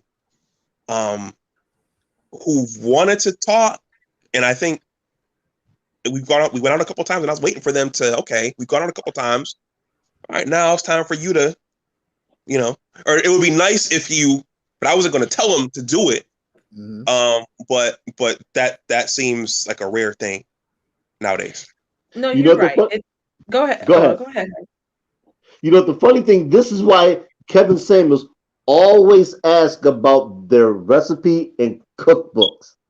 And Dr. Anwar hit on that. And for those of you who don't know what the DMV is the DC, Virginia, Maryland area. That's where Dr.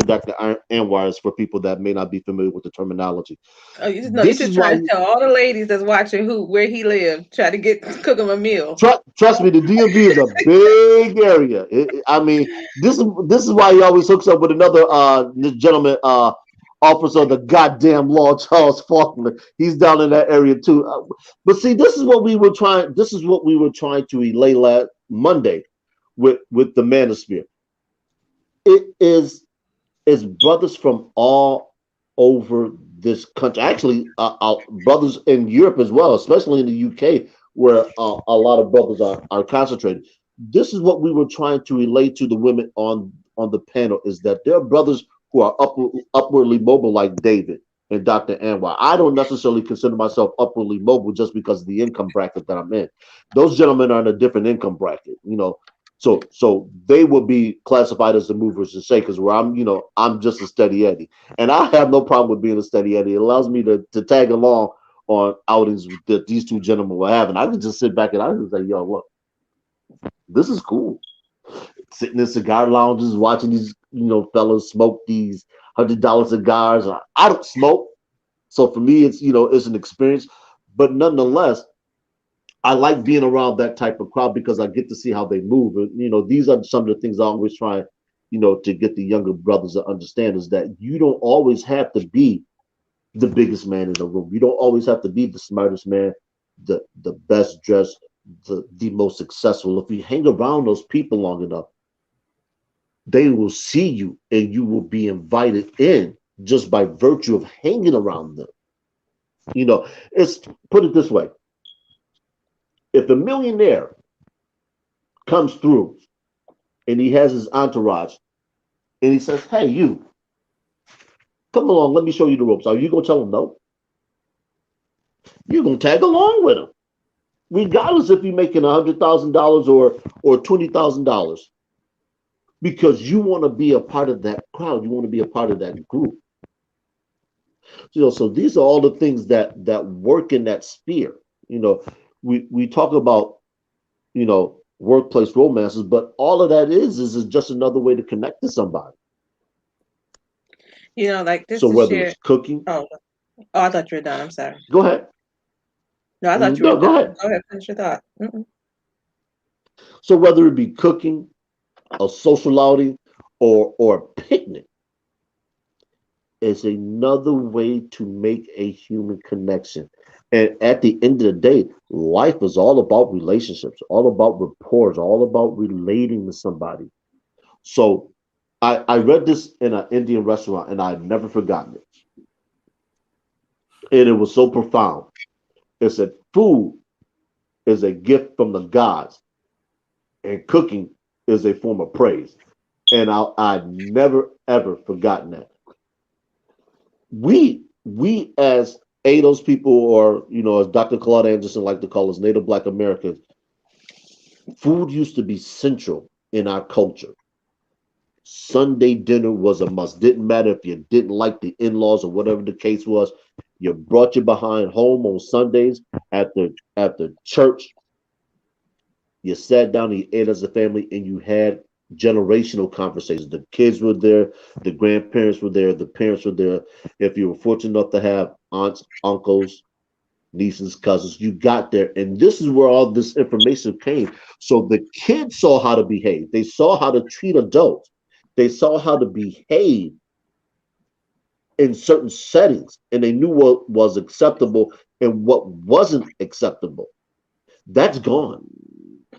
So no longer do we have the grandmother that cooks, the grandfather that oversees certain things, and he's yielded to. This is why and there's a gentleman that I consistently mention named BGS.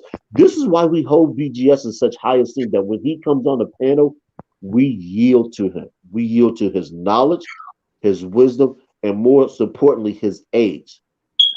He's 61, I believe, 62 this year. This is why we yield to him. And it's for a lot of us, he's almost a mythical like person. And I know how absolutely absurd this sounds, that you shouldn't worship another individual. We don't necessarily worship him, we worship what he does. And the foundation that he has set for us, the information that he gives to us, in the way that he does things, it allows us to tap into him, so we grow into our masculinity, so we understand how to lead our families, because he has kids and his kids are coming into the point where they're having his grandkids. So he's there with his grandkids, helping to ensure that his grandkids understand how to function and move in this world, especially as minority males, because it's just different for us than it is for a lot of other people. And I know the women are going to say, well, we have our own issues. Yes, but your issues aren't ours. So I just wanted to put that out there. I just wanted to share that that's true, NY, that most women these days do not cook. And I think it has to do with because we're more career oriented now.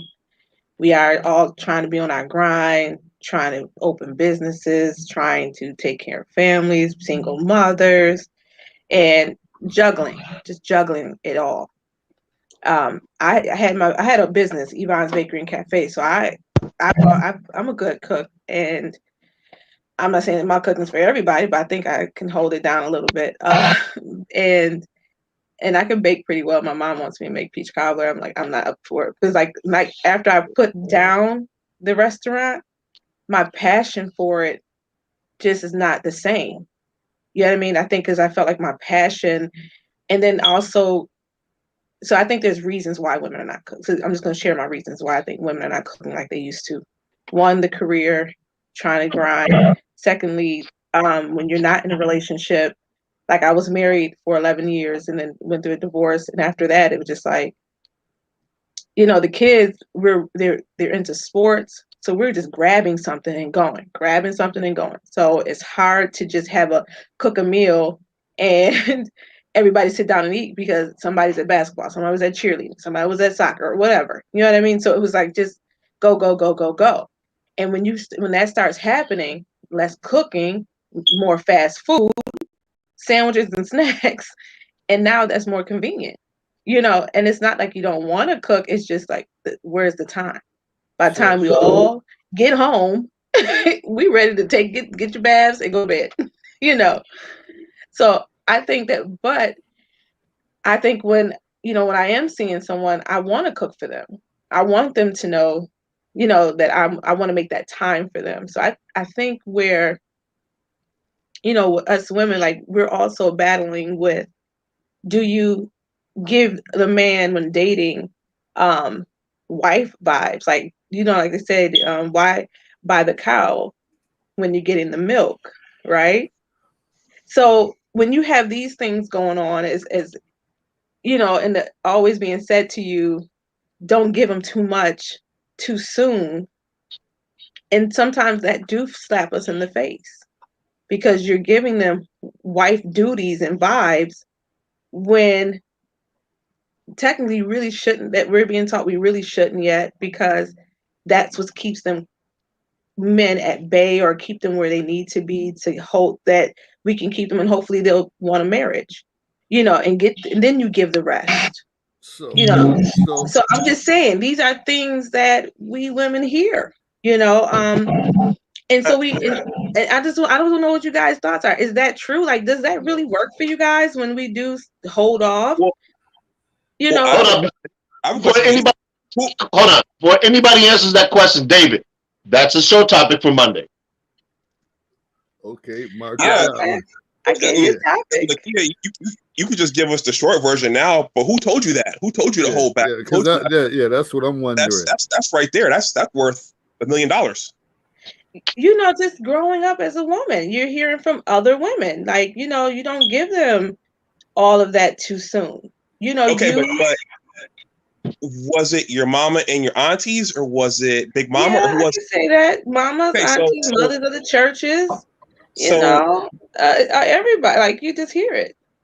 So Friends. that's the thing, because we talk about that, and the gentleman Herb just mentioned, and other older elder gentlemen, they've told us that it was the boomer mothers and the silent generation grandmothers who started telling the Gen X women and those coming after, you don't have to do all that anymore. Stop worrying about that. So, you know what? I'm gonna do you a favor. No, can I just address Lorenzo real quick, because he's trying to play me. Cook for your kids. I just explained.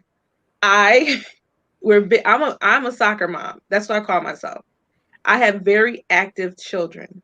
So I'm just saying, kids are more understanding when it comes to when mom's not cooking as often, because they know mom is going to feed them any way she can. When it comes to a man, that's different. So that is why we maybe focus more on showing a man that we can cook, and that you know, that we care about him, that we care. It's a little bit different when it comes to the man. Kids are a little bit more relaxed. To me, men are not. And you can tell me if I'm wrong for that too. If y'all think that thinking is not good as well, let me know. Let me put it. It's not that it's good or bad. What you establish is a way is eating patterns, and this is what. And on Art New Styles panel, this is one of the things that they were talking about earlier today. If women are the first teachers of the children, you teach them how to clean themselves, how to feed themselves. So if their diet, especially as teenage boys, and I say this because when I take the basketball team out of town, this is what they want to eat. I taken them by a restaurant that had a more traditional fare, things that were more healthy. They flat out didn't want until we brought them back in the car. And they said, "Well, why? We didn't know they had this." I said, "We brought the menu out for you to see." So you have to be careful if all you're feeding them is things that you're on the go. And I know how complex the schedule is because I'm falling into that pattern myself. But I, as a single individual male, have different needs.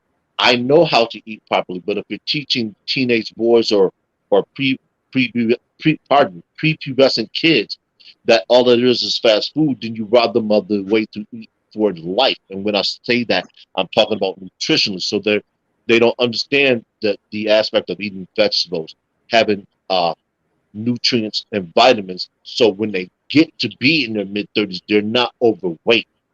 They're in a good physical and mental state, and they understand that sometimes it's okay to eat the fast food, but not as a consistent diet. This is why we have such an increase in juvenile diabetes. Kids are overweight. They don't like to go outside. They want to sit on the smartphone or the other modern conveniences they have in terms of in-home entertainment. And I see that with these kids. They're not inclined to be athletic. And some people say, well, what's wrong with that? Nothing until they get to be 35, 40 and they can't move. Like I tell people, I say, I can rollerblade, I can ice skate, play tennis, play basketball. If I want to play football, baseball, I can do all of those things. Even though I have a bad knee, I'm capable of doing those things because I'm athletic and I've always been athletic. But a lot of these kids, they can't do that. So that becomes a danger in that type of lifestyle. So at some point, even if you have to do meal prep, the meal preps that you do, and it's going to take a lot of time. And this is where you can use the kids. You say, hey, look, do this, do this, do this. You get a kid that's competent enough to use a chef knife. Teach them how to cut vegetables. Bring them into the kitchen with you so they understand what it means. You said you can make a peach cobbler pie. Bring your daughter in there. Show her how to knead dough. Show her how to prep a pie pan for baking, all that other stuff. You know, just to clarify, I am still a cooker because I have a slow cooker. I will utilize that. I'm old school. I used to have a pressure cooker. I don't know if your people still use that. And my daughter actually is a baker as well and a cook. So I have two. She cooks, and my other daughter, she's learning to cook. They all work actually in fast food right now. So it's not that we don't have. I'm a cooker. I do cook still, but there was a point in time where we were on the go, and my kids are very healthy, they're very healthy. So I'm just sharing that was just an experience for a point in time where going, grabbing something quick to eat was something that was convenient. So that's where I think why a lot of women are not cooking as much. But I said to my kids, somebody must have been praying for mom to start back cooking because now I cook more than I used to for a period of time. Just to share that. Well, I think and I have a recipe book. So okay. Well, I it's worth noting that like a lot of things have changed. So I know for my family, like everybody started moving away, so we weren't all together. So I think when you're not all together, things don't get passed down the way that they used to. I've heard that they took home ec out of schools. Yeah. Dave, you're in the school system. Maybe you can vouch for that. But I think that it also certain tasks started getting looked at as being less than or not worth doing anymore. But I would think like that's interesting. I would think that if it's a man that you like, you would do something to kind of entice him a little closer. Oh yeah, You I know, cook for you know, like mine. as a Oh, as a man, if I got like five and only one of them knows how to prepare a meal, she's gonna get an automatic 50 extra points for that. Oh yeah, no, I like to cook for mine. Absolutely. And yeah, and that's the thing, whatever. Like you can, like Anwar said, you waiting for somebody to invite you over to cook a meal. I'm gonna honestly say most of these restaurants, unless it's top quality, and I done said it before, that shit is hit or miss. The food, like some days it's good, some days it's not. What a man would like for a woman that can really cook, and you can have seconds and thirds or whatever the case is. You go out to a restaurant, it's not always, and some men are even willing, like, I'll buy the stuff. Either you can come over here or I can come over there, but then y'all have that rule, well, you can't come over or whatever the case is. So what gives? What gives? Because a man probably is getting tired of spending money out at a restaurant that he may say it was all right, but shit, an hour later I was hungry again because that little portion didn't do it. So something has to give. Something has to give. That's all I'm saying. If you can cook, show him that you can do it, and I'm sure he'll be appreciative, and you'll get that thumbs up or that extra 50 points or whatever the case is. But a lot of people say, I ain't doing all that. I ain't going. He can take me out, whatever. I need to get away from the kids anyway. I like a nice evening out. But he may be looking for something. So I think that's all it deals with communication too. Okay. But And trust. no, I was going to answer Lorenzo. Said something. I heard what you said, Lorenzo. My apologies for that, misinterpreting what you were saying. I thought it was towards what I said. But like I said, the disconnect for why a lot of women don't know how to cook, as Anwar has said, they have taken home ec out of the schools. That was a good, teacher if it wasn't being taught at home. But my kids know how to cook. I had them working in a restaurant with me. I teach my girls, I teach my boys how to cook. So I want them to be able to feed themselves, not just wait for a woman to feed them. So my son, my oldest, he cooks. He meal preps.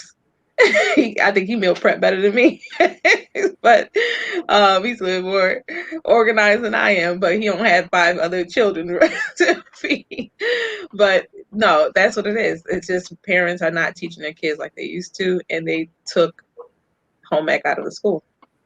Yeah. And a lot of people were in between a rock and a hard place during the pandemic because they were used to going out and eating all the time. And a lot of folks didn't have those skills to feed themselves.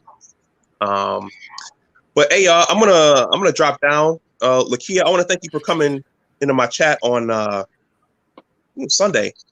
And I did shout all you guys out. I shouted the whole crew out before me and she started talking. Yeah, So appreciate it. So, and we are about to get ready to get out of here. I know you're trying to watch this game, and Anwar, I know you hating on the Lakers and want them to lose. No, but it ain't going down. It ain't going down. So you can get on your knees and pray that it happens. Okay, all right. Hey, y'all have a good night. All right, you too. Bye-bye. All right. Closing comments. Who are gonna get out of here? Lorenzo said, "Yep, freaking hater." Yeah, a lot of Laker haters. So I'll say my closing statement. So it still sounds like a way to a man's heart is through his stomach. To most men, I say you too, because I heard you had work wives. So they was cooking it up for you. So I don't care what you're talking about. It wasn't. If you heard me correctly, I said it was people that edit papers, type papers, and different things like that.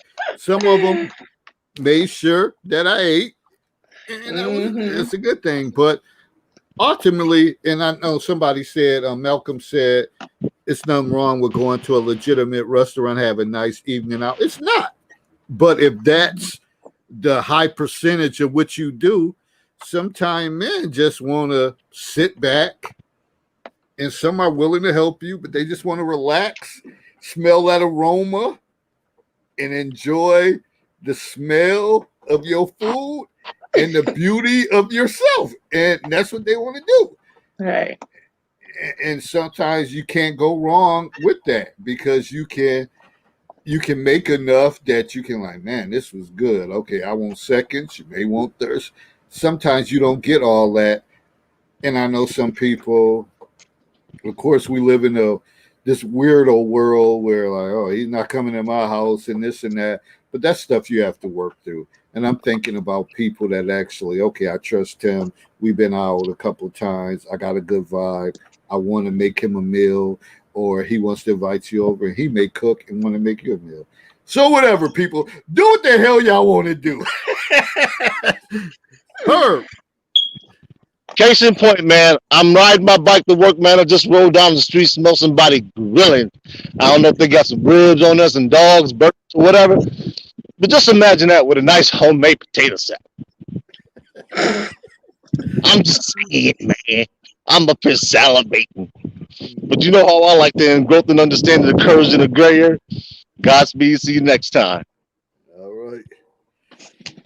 For me, with this subject, work romance, work wise and all that, it depends, again, like somebody said, the maturity level and how you handle it. And I mean, it could go left, it could go right, whatever. It just depends on what you trying to get out of it. But the one thing I always say, when two people are locked in and busy doing what they do, they probably don't even notice that shit, to be honest. But at certain points, like when I mentioned the point about, okay, the woman not maybe not packing the lunch or whatever, that may lead someone to ultimately somebody else doing it for them.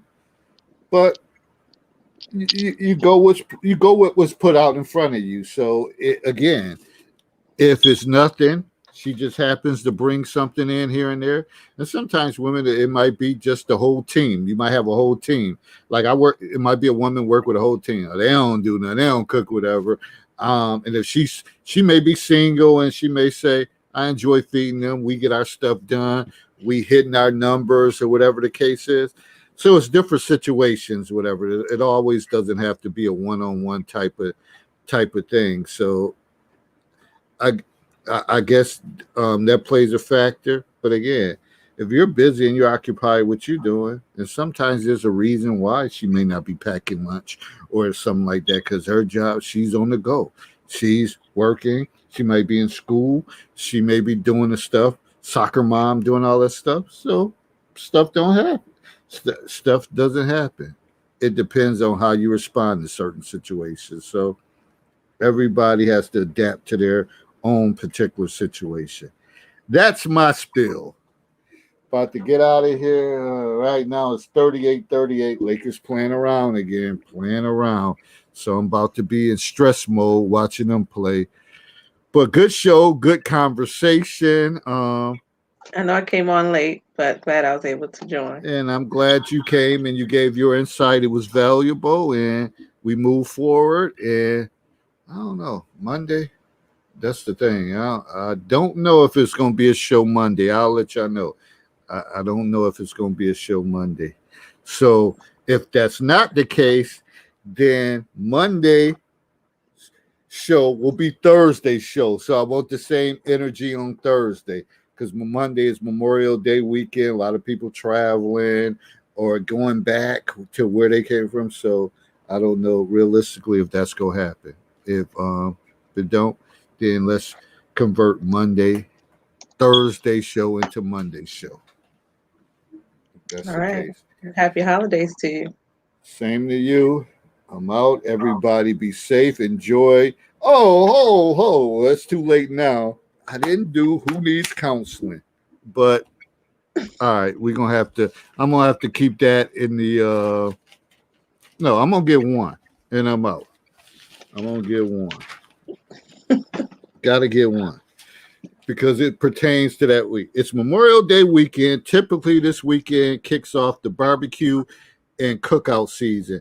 People don't be users. When you get invited over to cookouts, always be courteous and ask, what would you like me to bring? Even if they say nothing, bring something. A case of Fagel sodas, a pop, whatever you want to call it. An alcohol beverage, or shit, a pack of hot dogs to throw on the grill. Bring something besides Tupperware and your greedy ass appetite. You are a user and very gluttonous. You need counseling, my friend. So for those people that sit around and post who cooking, where I can get a plate, bring something to the table.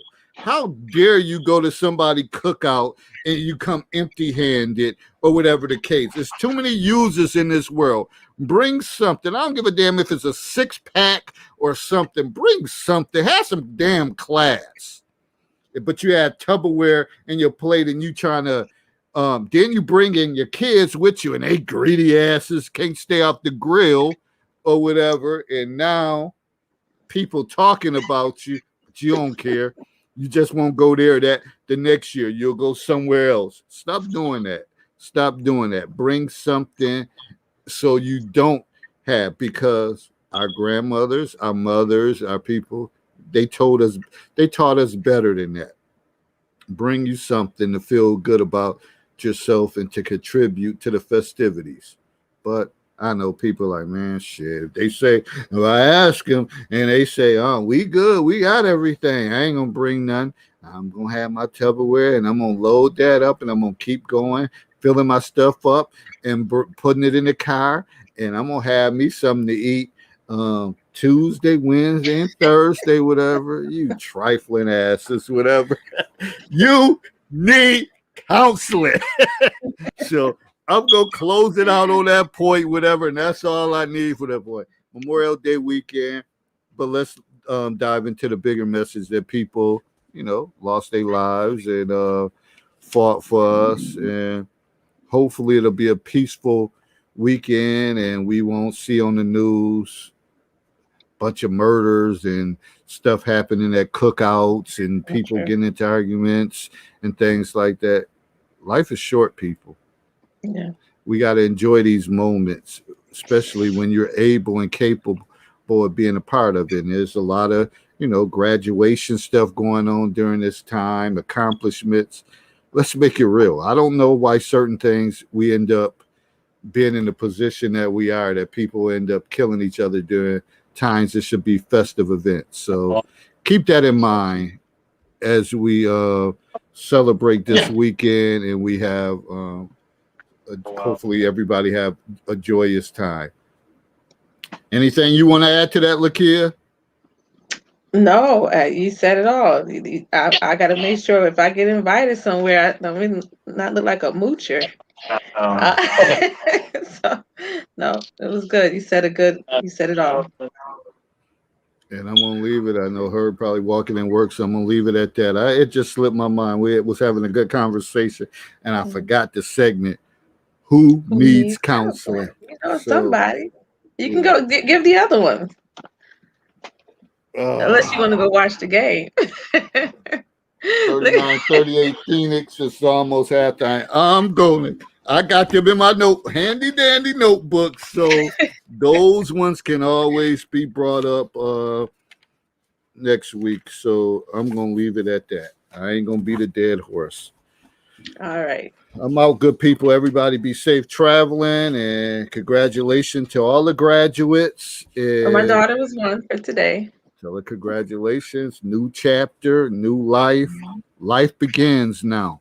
It really begins. And enjoy and celebrate, because these are monumental stuff. And that's what I'm for. I'm all for monumental stuff. I mean, of course, people celebrate lives, birthdays, whatever, but it is Gemini season. Oh my God, Gemini season, the best season of the year. June coming up, the best month of the year, but that's a whole different story. So everybody enjoy, be safe, be great, and have a good time. And hopefully, don't see you on Monday. Then the anticipation for Thursday should be gigantic. Should be gigantic. All right, people, I'm out. I'm about to, I don't know. It seemed like it's going to be a struggle tonight, but I'm going to watch the rest of this game. I'm out. appreciate you all for tuning in and your comments. Everybody have a good one and stay safe. Me too. All right.